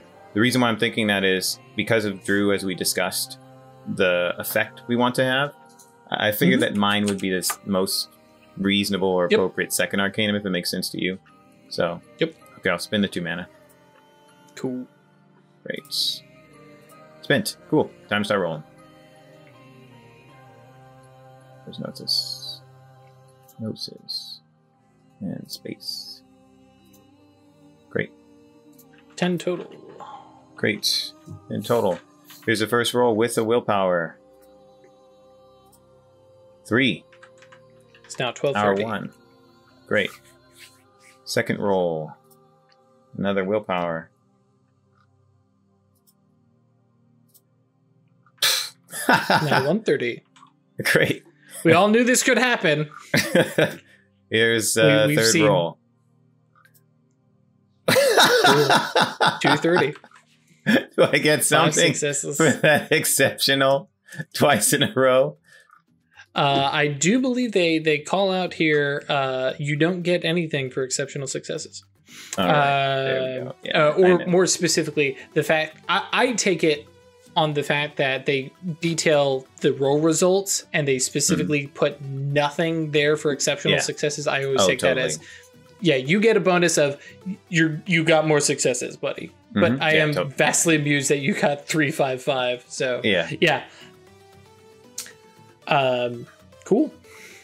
So yes, performing the first supernal summoning of Into the West, of Purgatory Bluff, and seriously, my cursor keeps disappearing on my left monitor. Right monitor, totally fine. Left monitor, and now it's back. This is so weird. Cool. So we are summoning an imp, which I'm going to read because I like reading these things. Yes, please. The manifest demons of pandemonium are called imps. Imps are terrifying. The principle of space made flesh, filtered through horror and adversity of the abode of demons. I almost read that as Adobe. Some appear to be immense monsters, while others skitter out of sight as soon as they are summoned. Imps possess unparalleled knowledge of scrying and magical sympathy, and can often advise a mage on where to look for appropriate sympathetic yantras. Sometimes an imp will simply open a magic portal for a mage and send her to the person she wishes to find, but usually the imp makes the mage do her own dirty work. In this particular case, a flat-out portal opens. Just this kind of twist in space that reveals on the other side pandemonium as you saw it, in your awakening. This world where things are, ripped apart, built back together. People wander about as a conglomeration of screaming little demons and vices and virtues. And the figure that steps out is emaciated and gaunt, long fingers, this very pale. Actually, if any of you have seen Pan's Labyrinth, yes, with the eyeballs, yes, exact kind of look. Definitely has eyes where they air quote should be, and in fact are large, bulbous, I see everything, golem-esque eyes. Fingers are long and spindly. But it holds itself in this very upright, noble, posture, and kind of strides out, chin up. And that's when you get the sense, because Cloak Legba is not short. Legba is 6-something, if I remember correctly. I think that's right. Yeah. Yeah. And Legba has to look up. And just, it's this sense of elongation everywhere over this being, and it looks down and puts out a hand, palm up, and then holds up 4 fingers. Bring me representations of the borders that you want to secure, and I will secure them. Then like that nod, and it gets the big Cheshire grin. Fire. Extra large. Yes, extra large. Yeah. Fire, water, earth, and air.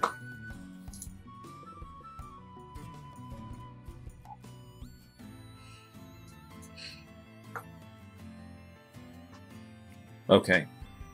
I will do this. Nods, sits, and kind of lowers itself, not into like a cross-legged, but this like very, like, yeah, just like arms on knees, like hunched, almost gargoyle-esque space.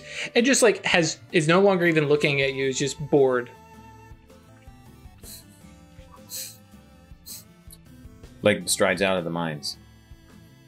Cool. One thing I will give you, just from your fluent high speech, and I know you were setting up for the expression, I'm like, nah, this is just going to be do this or I'm not doing it. Sounds the good to me. idea is that's totally fine. Right.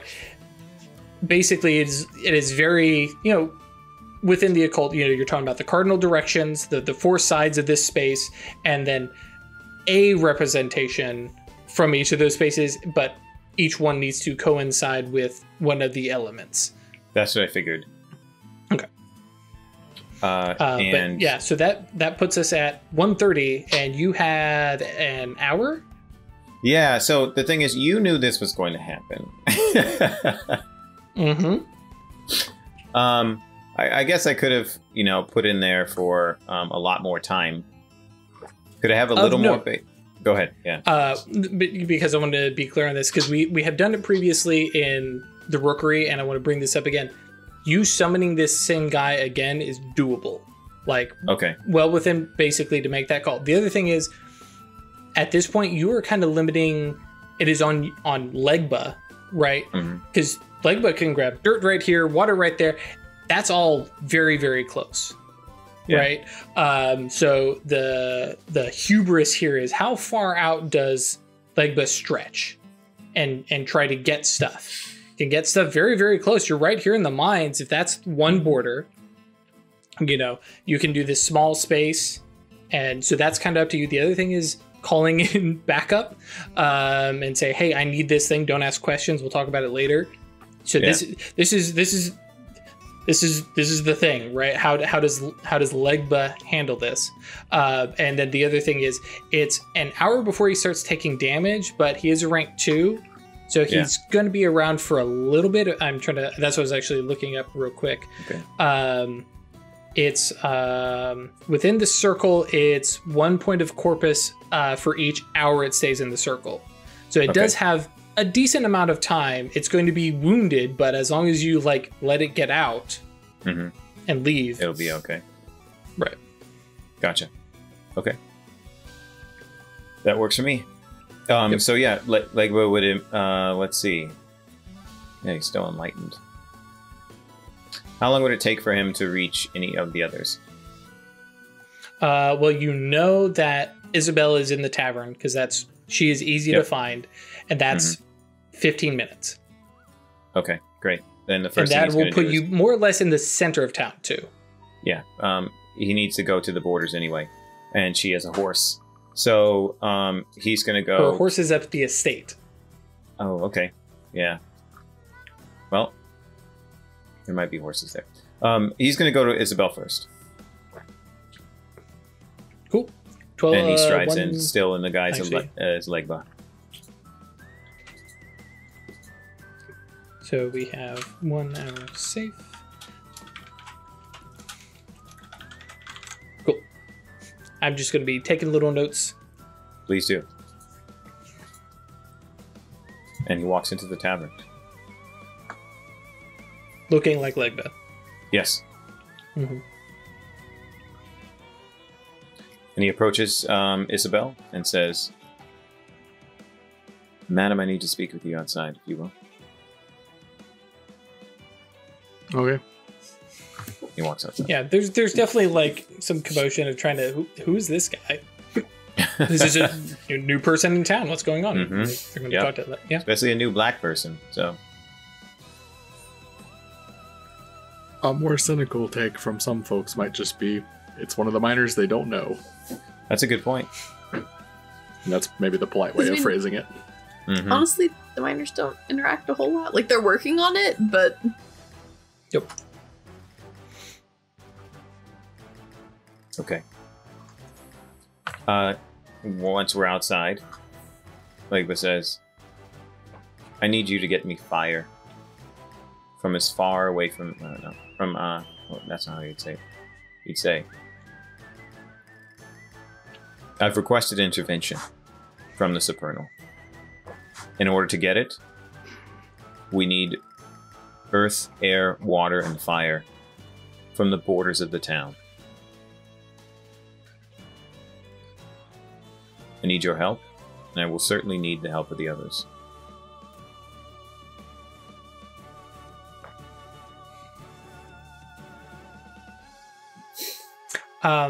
Actually, I know you don't have the bonus intellect right now, but if you would be so kind, either of you, actually, now that you're having this conversation, roll intellect plus occult.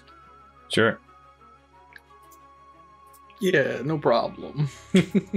Considering the importance, this is going to be moot. That's true, you have some spare willpower, surprisingly. Yep. Oh, yeah. You do know that ash is a common, replacement for actual fire. Oh, okay. Gotcha. That's helpful. I mean, like, says the... I'm picturing... I know we don't actually have a map. Mm-hmm. So, I was picturing... The town's more or less like one street. It might curve some, right? But it's more or less like one street. In my head, if I'm going to use my little screen here, Mm-hmm. you've got the river down on the edge. You have the road that comes up through, curves up, splits to the mines, splits to the manor, and the Hallow is out over here, away from all that. So you've got it's more elongated, and then the mines are. I was picturing it more north-southy. I mean, you could do the same thing. Okay. Well, if it's more north-southy, it works better because then you could just have a skinny area. Mm-hmm. Yeah, And I mean, it's because the idea that Isabel would have would be, I mean, I don't know how you're going to get fire or ash from like out that way or whatever direction, but the hearth of the town is kind of a good symbology. It is. Well, if you want the border, Yet it needs to represent the border. What I believe... just take ash from like a farm homestead that's out on the edge. I mean, That's one way to do it. Seems like Legba's in a hurry when he's talking to Isabel. Yeah, so what this Legba is says the idea is... that she floats, but Considering, we just made these occult rolls, Legba says, if you will, I would like you to ride some distance outside town and burn something and bring the ash.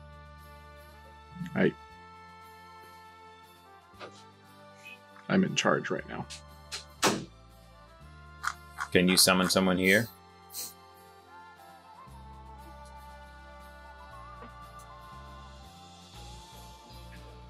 To be honest, this is of rather pressing import, considering our experiences earlier. And I recognize that I am imposing on your duties. However, what I am trying to do is for the best interest of everyone here, including those inside who you're attempting to help. Sure. Does it have to be fire? It has to be a representation of fire. But you just said that there are others. Water, wind, earth. Oh, that's right. If you wish to obtain one of the other four, that would be great. Sure. This is what I I'm was going thinking. to I'm do sorry. this anyways, but she just like stares to the heavens for a few minutes.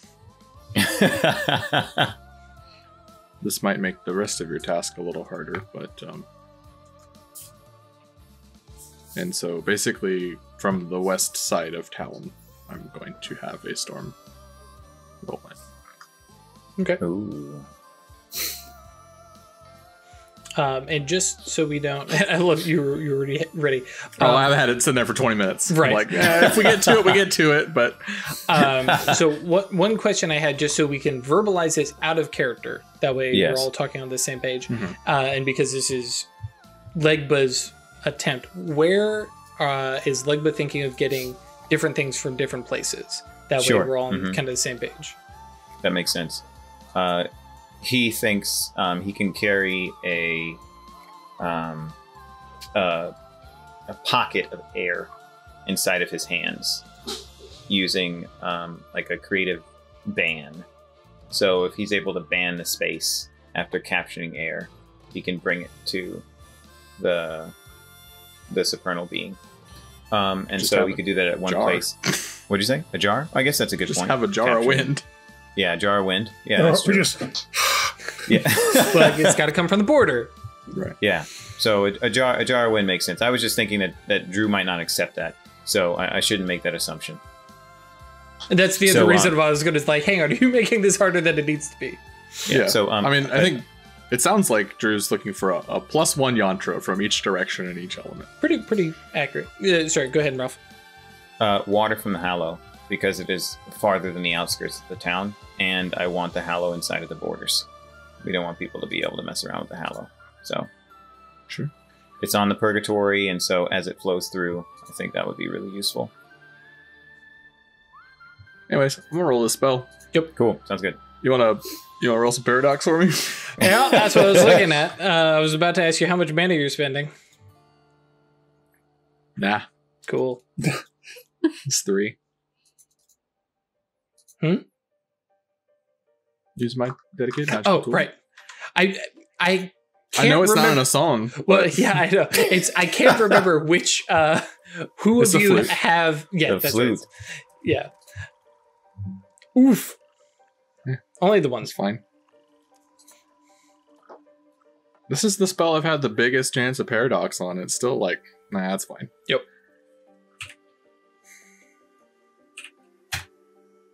Cool. And so 3, 4. Yeah, that's right. Yeah. Yep. And then I guess the reach would be for one of the more like instant effects. I'm trying to remember. Isn't there one that's like the storm happens The like reach is instant duration scale, over time, and that's what I'm thinking. and the larger changes in weather, because it's been described as a pretty pleasant day. Mm-hmm. This is the idea, is that it's literally rolling in off the mountains from the west, just like Yeah. suddenly a mountainous wind. Yeah, over the next few hours. Perfect. Oh, is it a few hours? I thought it was 1 hour. Because Oh, I well, think fuck by that then. default it is Yeah. That's a veto. He's not doing that. They're not doing that. I thought it was like the fate kind of thing, Yeah. like over the because- next hour. But Well, okay, that's fine. Well, Then- notably, Right. because it begins to change immediately upon casting the spell. But if you do, which makes it more obvious Okay. magic, yeah, it just doesn't crescendo. Mhm. Wait, what are you saying? it's going to happen real fast, and everyone's going to be, "What the fuck is going on?" Whereas the one reach makes it more gradual and seems more natural. Okay. Is there enough of a wind over a gradual time? Sorry, I don't understand the question. If it's more gradual, is like I'm picturing that over a few hours it builds to a thunderstorm. Mm-hmm. Is there enough wind at the start of that to be solid enough for this? Oh yeah. If you're capturing that's wind, fine. All right. Okay. I just wanted to make sure I wasn't like screwing over his timeline. No, like jar of wind, you can literally just bloop, this It's spot. okay. It did it. Cool. Hell yeah. Hell yeah, you did.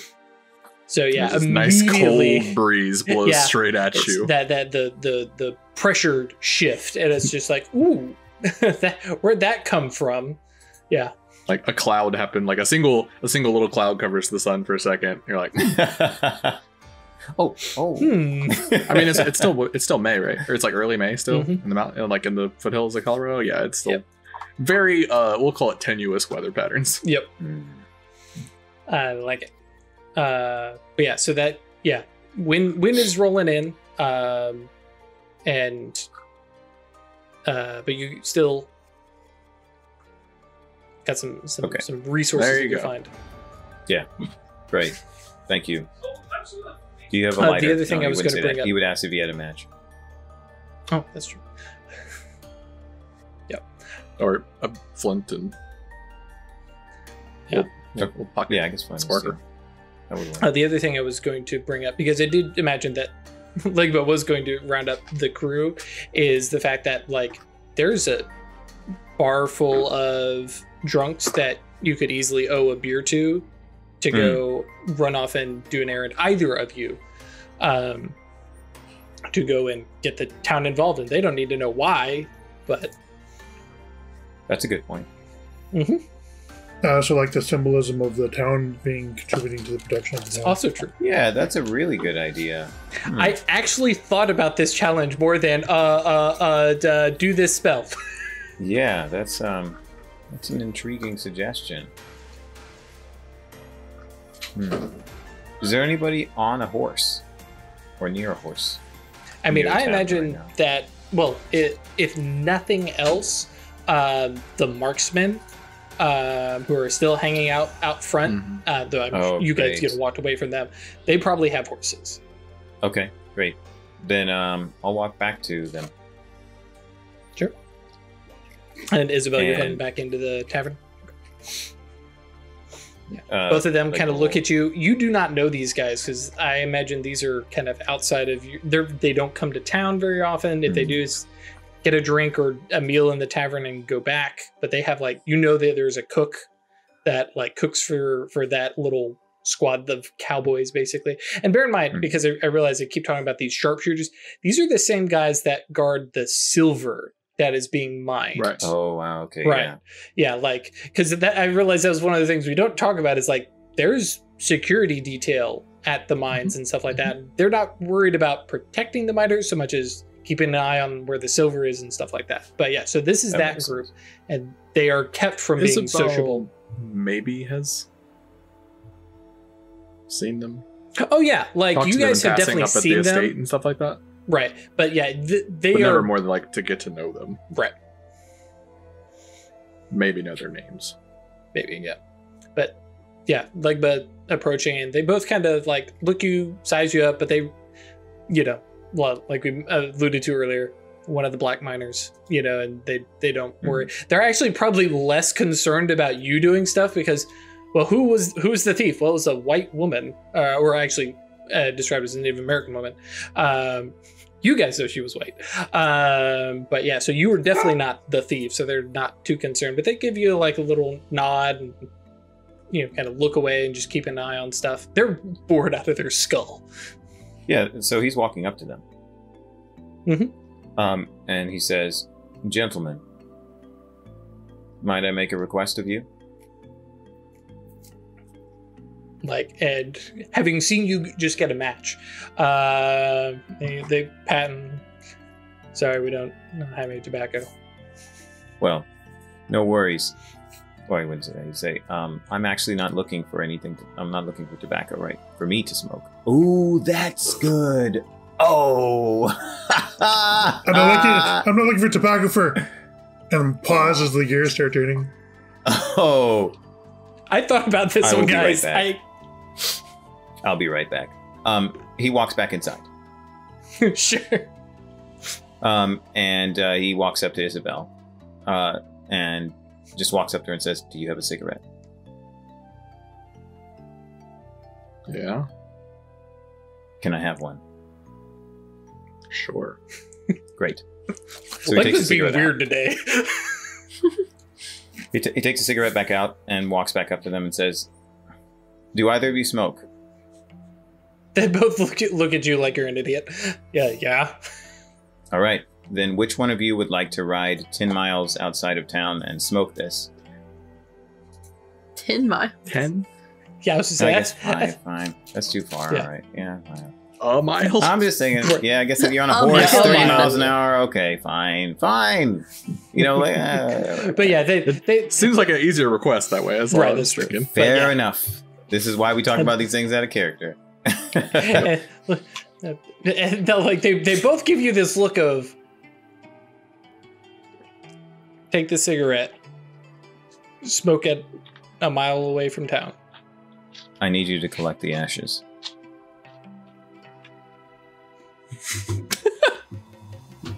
Oh, they're looking at each other, and you know the brighter of the two kind of leans in and says, "This is voodoo?" Yes.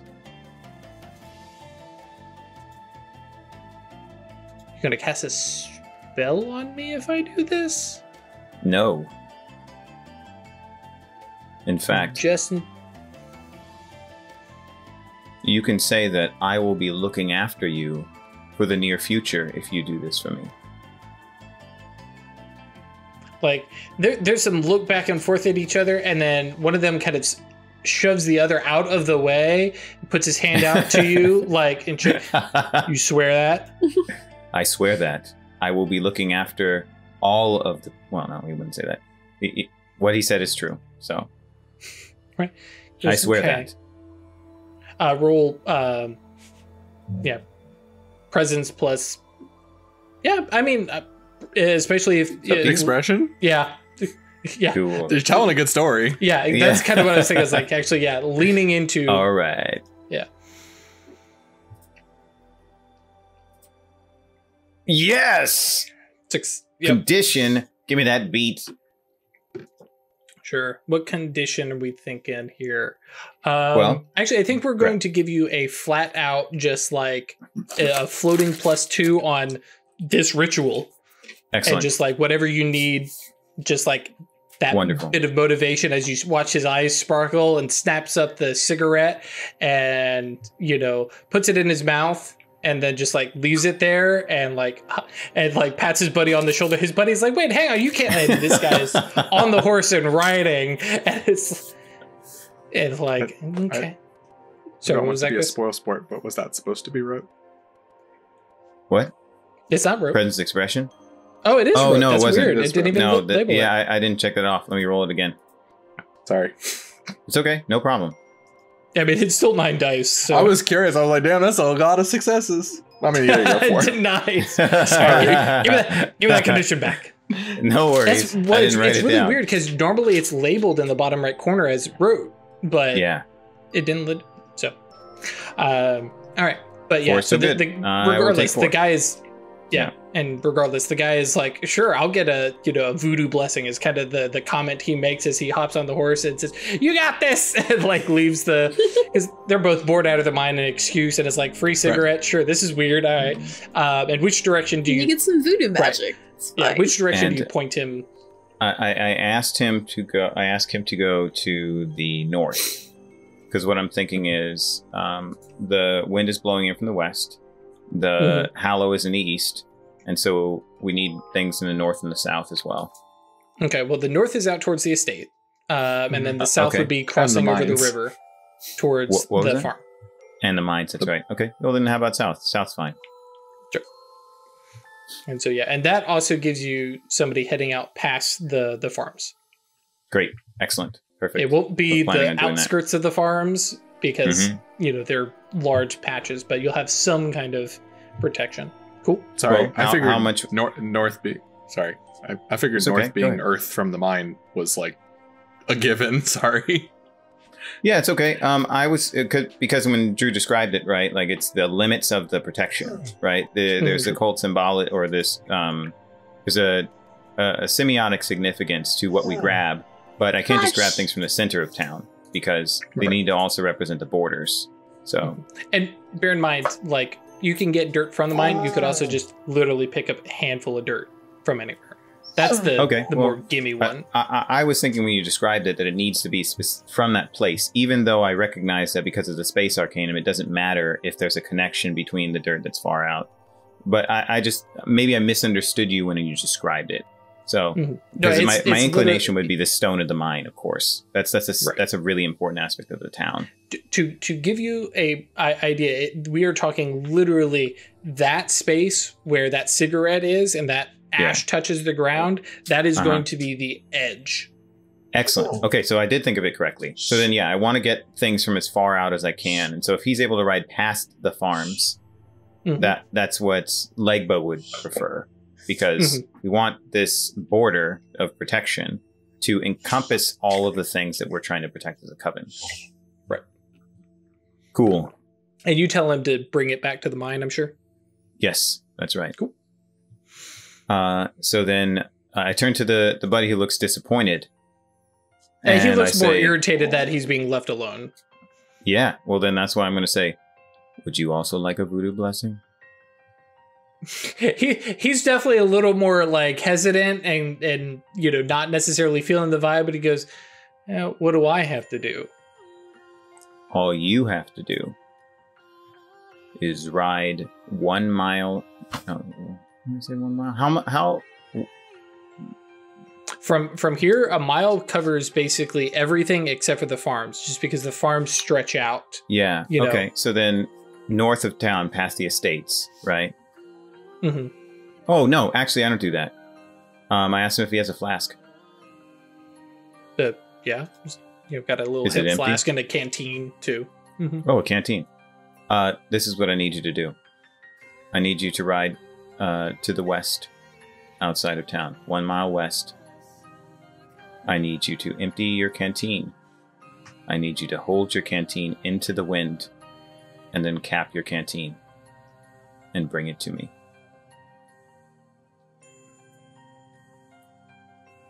You can see the gears turning as he's like trying to figure out how he might be getting tricked into something dumb, because he's thinking there's something in that cigarette.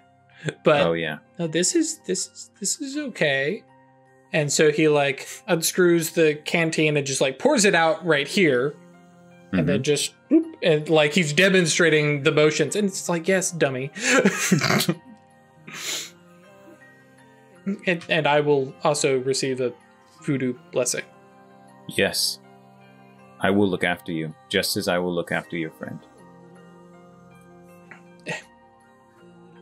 Like, no free lunch kind of vibes here, but he's like, okay, and like gets a, and like looks around and says, like, Mr. Enright can't find out that we left the tavern unguarded. I won't Like, tell him. The tavern is not unguarded. Right. There's a big wolf inside. But yes, so he hops on the horse and like takes off. Like, he's not trying to like draw attention. His buddy took off at a gallop. Right. I'm out of here.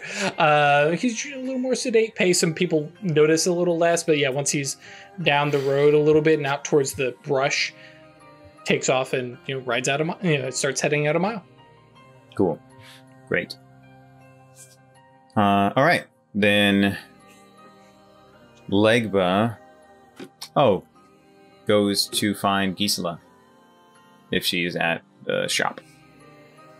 Well, she wasn't. No, I was At the estate. Okay, gotcha. But probably not still. I mean, Yeah, actually, we were because I'd like to clarify, because you had mentioned that she like left, but you had also mentioned that you were going to go up and hang out and check with Rilla. Yeah, that's what I was doing. Like, after I chatted with Jules, I was going to, because weren't we going to bring Rilla back and like have a like chat with her? So yeah, I was going and now to. you're all worked up. Yeah, I was intending to like hang with her while she got cleaned up, dressed, and then walk with her back to the mines. Okay. That's right. So yeah, and because Rilla's gonna like bathe and change, and so she's gonna be a bit. Cool. Got to warm Sounds that good. water up. Then in that case, Legba will go to Theo first. Okay. Who is not at her cart? Oh, that's right. They went on a walk. Yeah. Okay. Then, okay. I'm just gonna go get after water. that, cool. It is now 30 minutes into your. Sounds time. good. Then they're riding a mile. Oh, I'm gonna walk north. I think it'll be quicker to go out north of the estate and the mines and collect earth, and then bring it back, so that I can await the arrival of the men on the horses. Okay. Because if I walk out to the Hallow, it's going to take a lot longer to get back. And I know how to deal. Yeah. Okay. So. Okay. So you spend another 15 minutes heading up to the mine, then a little bit past. We'll call it 40 minutes, or excuse me, 50 minutes. All right. And fantastic. Scoop O dirt. Yes. Cool. And then back down to the mine, which would put us right at an hour. Fantastic. And yeah, your guys, because at mile out plus coming back in, probably meet you about this time. And I think you probably see them kind of racing each other at this point. And yeah. Cool. Then he receives them at the mine, receives the items they brought him. And in order to... The miners are kind of looking around, trying to figure out what the heck these guys are doing. They're supposed to be done, And yeah, one of them, tosses the them a little away from the entrance. So, Sure. like coming up the road. So. Okay, yeah. Go ahead. Yeah, and one of them tosses the canteen. There's your canteen of wind. Great. The other guy's been like, he's got his glove, right? Off his hand. Okay, yeah. And stuff, and comes over and says, and like holds it up, and you can see like one of the fingers is kind of a little bit like, it's like there's not a lot, like, but it's in here. Some is enough. I will return the glove to you. Thanks. And then Legba looks at both of them and says, you're not going to understand what I'm going to say, but it is of Voodoo. And then he says in high speech, because it's going to come out sounding like tongues, right? If that's okay with you, Drew, this is why you think about it. Okay, cool. Yeah. As you have helped protect the town, I will protect you and the town. And he reaches out to touch them on their foreheads. And there's kind of this lean down because they're mounted, right? But and kind of nod and kind of look at you, and it's a very like looking at each other and like thanks. Thank you. They kind of turn and ride back down, and they're conversating. You can hear them, and it's like, do you think that was real? I don't know, but I mean, is it going to hurt anything? Right. And cool. Fantastic. Cool. So then I want to ask an out-of-character question. If Legba were to co-locate to take water from the Hallow, would that count as using magic? Would that count as, whatchamacallit? Doing something that I could just do mundanely? In his mind, okay, so it would be an act of hubris. Okay. Yeah. Now, what he's thinking is, right now at the hour, this supernal being is going to take some harm. You don't know that. Oh, okay. Fair enough then. Great. Okay. If Legba wouldn't know that, then I'm going to go get the water. Okay. And then that's you mean by hoofing it? Yeah. Okay. And I think for the same reason, if I were to use a spell to make me move faster, that might also trigger an act of hubris, right? Okay. Yeah. Then Legba's going to mundanely go through this whole process, which is what it's supposed to be like, right? Right. And go collect water. Especially from the voodoo side of things, you do it. You don't cheat it. Yep. Cool. So yeah, there's the walk out and walk back, which is probably going to be another hour total. Okay. And with that, you have water, you have earth, you have the canteen of air and the ash, and make your way back. And like we discussed, I can't remember if we discussed it out of character or off stream, but the blankets that are hanging to mute the sound as cushions and things. Down. So yeah, to kind of cut down the sound of the mine itself on the way down to the meditation chamber. Exactly. And yeah, you find the imp who's squatted there, and the bored expression has changed a little bit, and there's a twist to its face, and a bit of Actually, let me see here. Trying to remember. Blah blah blah Yeah, blah. what Every happens? time it suffers, roll. Cool. So, Oh, yeah, let's see what happens. as I need to roll its power, finesse, and resistance. Da, da, da. All three? Each one separately. And if any of them, let's see here. So we haven't had to do this before. For every roll that fails, the relevant trait falls by 1. So which interesting. yeah, right. Which basically means higher rank ones aren't going to lose stats, and they can handle being out longer. Lower rank ones, because of lower stats, also have a higher chance of being weakened, which I think is actually a really cool reason to actually try to use higher level ones. So, Yeah. Sorry, I looked away, and let's see here. I'm trying to make sure I'm in the right amount of stats. Where's my invisible entities? These are rank 2. They have lots of stats. Yep. Cool. 7 dot limit, total of 14.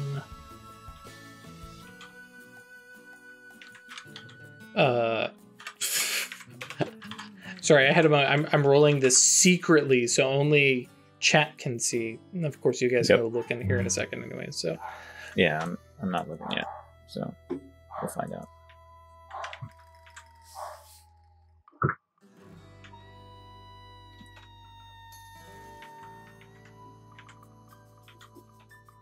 cool. No attributes actually sync. But yeah, so it looks wounded in a like. In my head, it's like road rash and like these burns whoa. that are just kind of, starting to kind of draw at it. But if I remember correctly, it's not all that much damage. It's one box of, I think, resistant lethal. Offers 1 point of corpus damage. Yep. It doesn't. Oh actually no, it's mention not what type resistant of damage. lethal. That's for paradox. I'm sorry. Yep. Interesting. It just says 1 point of corpus damage. Doesn't specify how much or what kind. No, that's fine. Doesn't matter. But yeah, so it looks scruffed up. It definitely looks like it has been damaged in its waiting. But it doesn't seem like it looks as if it has, taken some pain, but pain is just weakness leaving the body. Kind of, Indeed, whatever. it is a being of the realm that teaches people to aspire to that notion. Right. Kind of just had been like staring at a wall effectively, and kind of turns to you, and the long fingers and hands come out again. And I place 2 in one hand and 2 in another. It nods, looks at you and says, "Who do I bar from entry?" Those who mean the town or any members of the town harm in any way.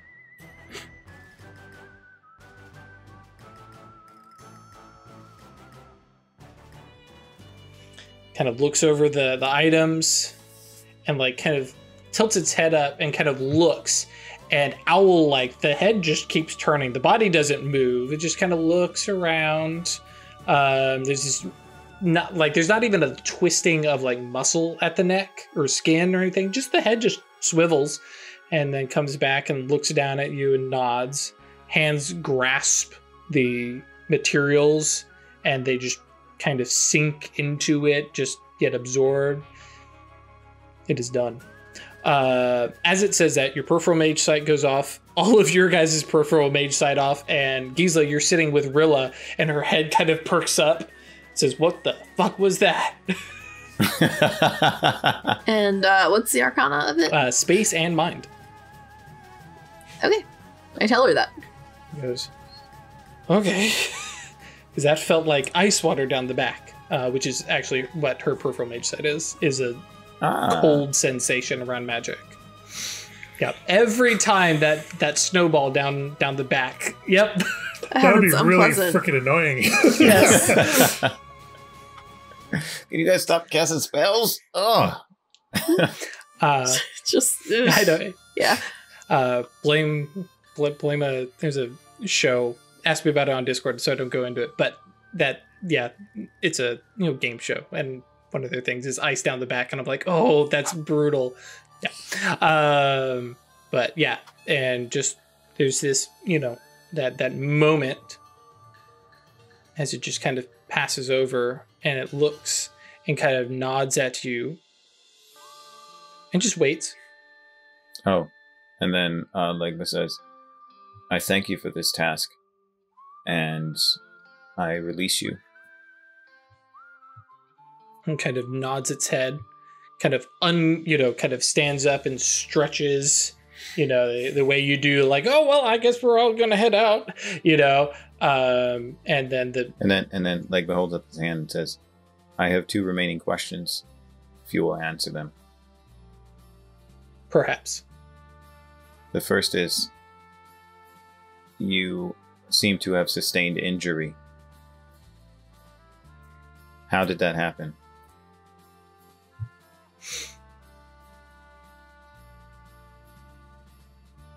I am not supposed to exist here. Is there something I can do to prevent it? Kind of looks around the space, says, prepare better. Put more effort in next time. I will.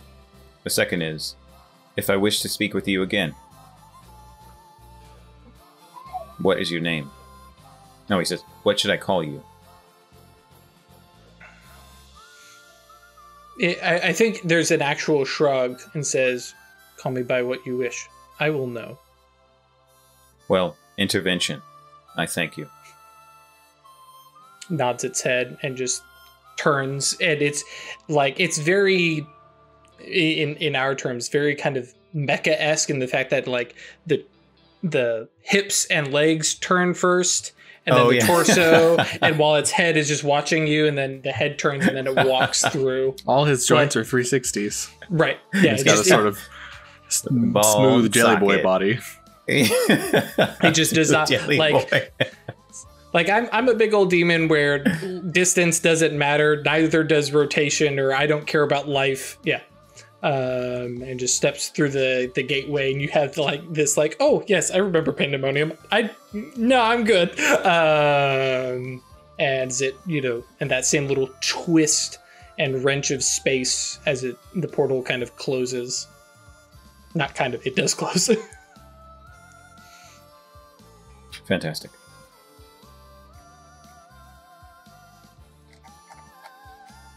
Then Cloak comes out of Legba. He's been in it for hours. Mm-hmm. And he cleans up the ritual space. Sure. And then Ralph is going to step back for a moment. Yep. Which I think we basically will have a fast forward then to that afternoon, a couple hours from now. Rilla's been given a little bit of a basic 101 from Gisela, some of the immediate, this is what you need to know. But once we've got the full brain trust together, we can discuss things. And we fast forward to dinner, basically. Theo, you and Catherine mark out the space. I imagine Catherine comes out and she's got small little stakes and string and stuff, and you guys mark out a space, right, and go talk to the neighbors and have a little introduction, say, hey, we're coming down here. And Catherine is just leading the charge on this, and just explaining, hey, we really like the town, we're going to stay here, we're going to try and make something of it, and we're going to work together, just us single ladies, to farm and hire some men manually, thank you, to help till the earth kind of thing, and just kind of introducing and but kind of putting that whole, we're calling dibs, so don't come over here and, try and, kind of thing. Double dibs. Sorry, what was that, Chris? Double dibs. Yeah, that's true. There are two of you. Yeah, we both, we licked it. You can't have it now. Well now. Didn't think that one through. Moving right along. I think I killed Craig. When have you done?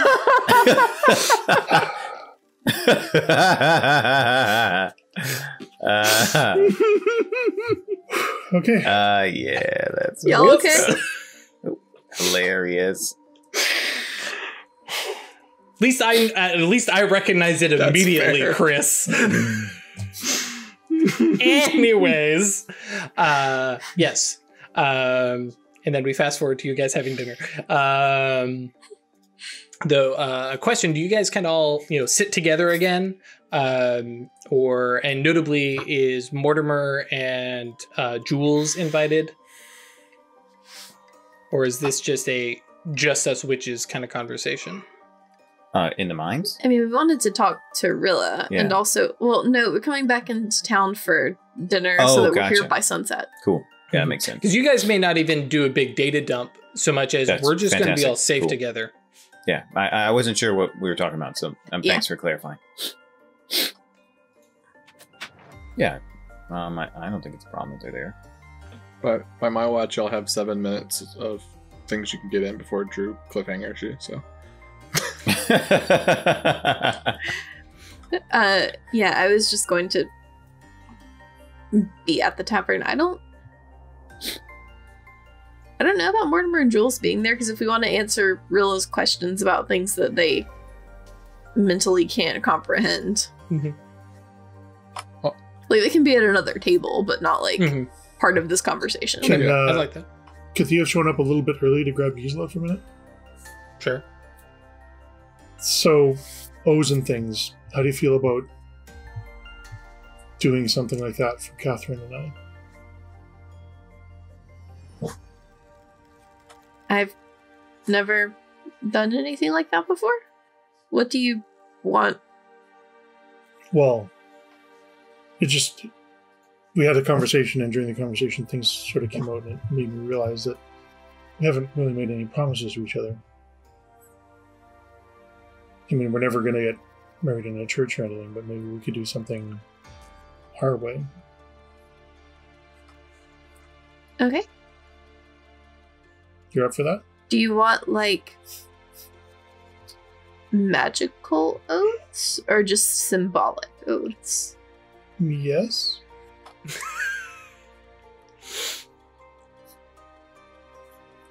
Frankly, you know more about that than I do, so. Yeah, I'm thinking through, like, I could do the magic oath, but then I would have to, like, tie off that spell, otherwise I would just be holding on to it forever, which I'm not going to do. Mm-hmm. I talked to you about this, Craig. Mm-hmm. We were talking about the Cabal and the witches exchanging favors. Yeah, would you need something in compensation? Well, I mean, tying it off would be losing a willpower dot. Mechanically speaking, yes, but. Mm-hmm.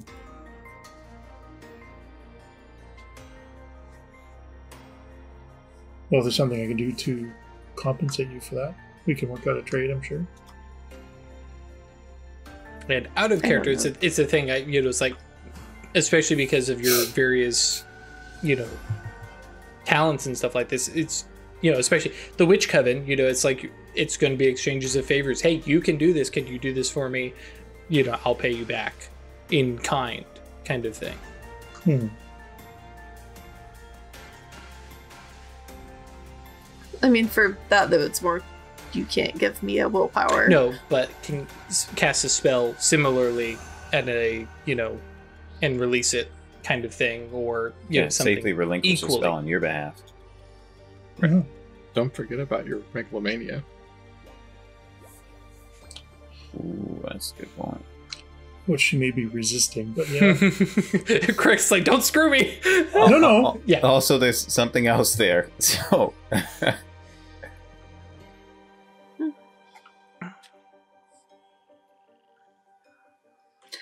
Yeah, I guess I could do it as like a owed favor, because right now I don't need anything, I think, but in the future maybe. Sure. We definitely need some time to figure up the details of it, but yeah, I can do that. Appreciate it. I like it. When is your loom going to be delivered? Actually, at this point, pretty soon. Probably at the speed of plot. Mm-hmm. I like the idea of having Actually, I will go ahead and tell you, little Miss Shopkeeper, you would know. Oh yeah, it's due today or something with the next ship that comes in. That's the thing. I would know when it's coming, but I like the idea of having the Ayantara for the spell being to like have both of you make a piece, and then I bind them. Oh, cool. I like it. That's awesome. Yeah, no wedding rings, but we have this thing that we hang up over the mantle. Hey, or like eventually turn it into like a quilt together. I was thinking of like two sections of a quilt that over time you could then add to. That sounds awesome. I'm thinking that the ceremony won't actually happen until there's a threshold to carry or be carried over. But yeah, once you have a house. Yes. She's just laying the groundwork for it. All right. Yeah. So you guys kind of get together, have your little conversation, start to chat. As you know, outside the windows, you can see the sun going down. And as Chris mentioned, cliffhanger time. Can you see the sun at this point? Now that it's been a couple hours, how's the weather doing? Like I said, the window. Oh, that's true. Oh yeah, storm. Yeah, that storm is real bad. And oh yeah, actually, thanks, Chris. One of the dock worker guys busts up into the tavern and says, "Anybody want to make some quick money? We're trying to get this cargo in before the storm really hits, and there's a lot of it." With I him, will help you. Okay. Yeah, and there's a couple other miners who are like, "Yeah, we'll make some money, sure." And with them come in people you've never seen before, shaking off rain and dusting themselves off. New arrivals happen all the time. But these guys are arriving at a suspicious time. That's right. There's quite a number of people. There's a guy mid-40s wearing a black cassock, little clerical collar. There's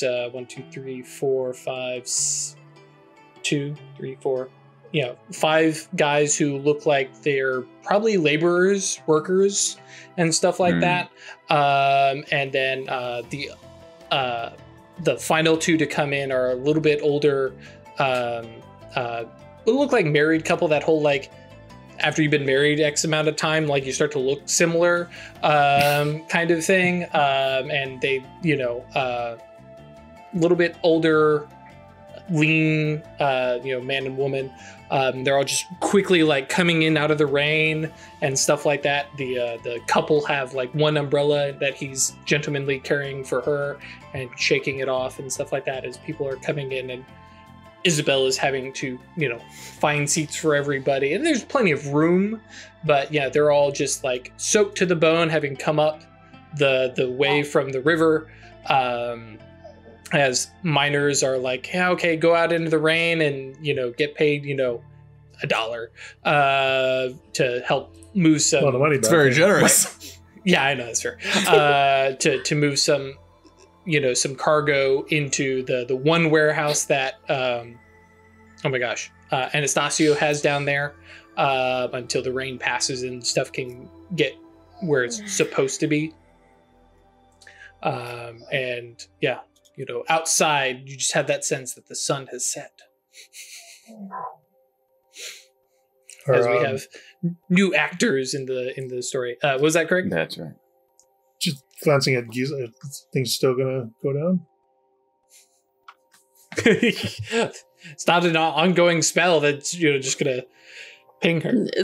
I checked earlier and someone was still coming at sundown. But yeah, these people walking in, I'm just sort of like So scoot closer to Rilla. Precisely. Because we have filled her in also. Definitely would have told her about that. Someone is coming for her. Cloak, Yeah. Cloak is going to walk up. And to them. Sorry, go ahead. You'll walk up to them next week. next week. But yes, I was while I was waiting for everybody and we had a little bit of downtime, I'm like, fabulous.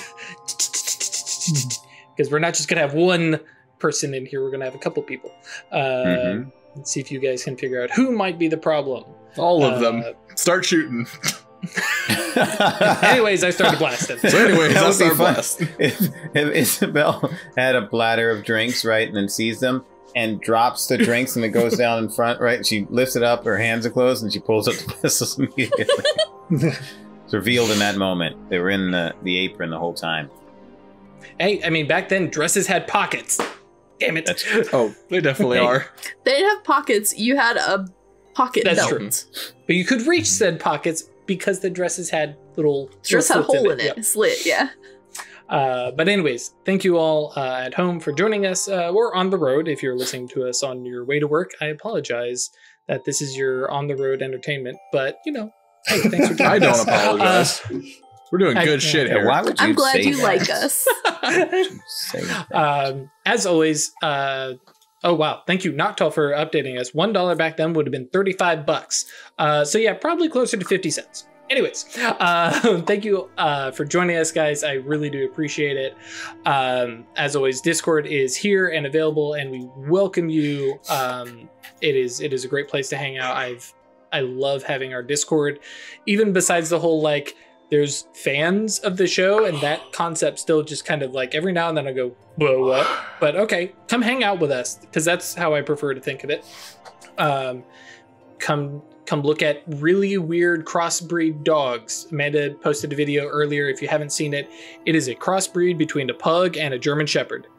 It is Is that the goblin? it is as amazing as you think.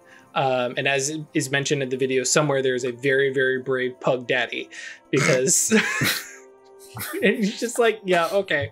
But yes, come by Discord, hang out with us, post, dog and cat pictures and bird pictures, and see Ziggy the cat dressed up as a Khajiit who has wares if you have coin.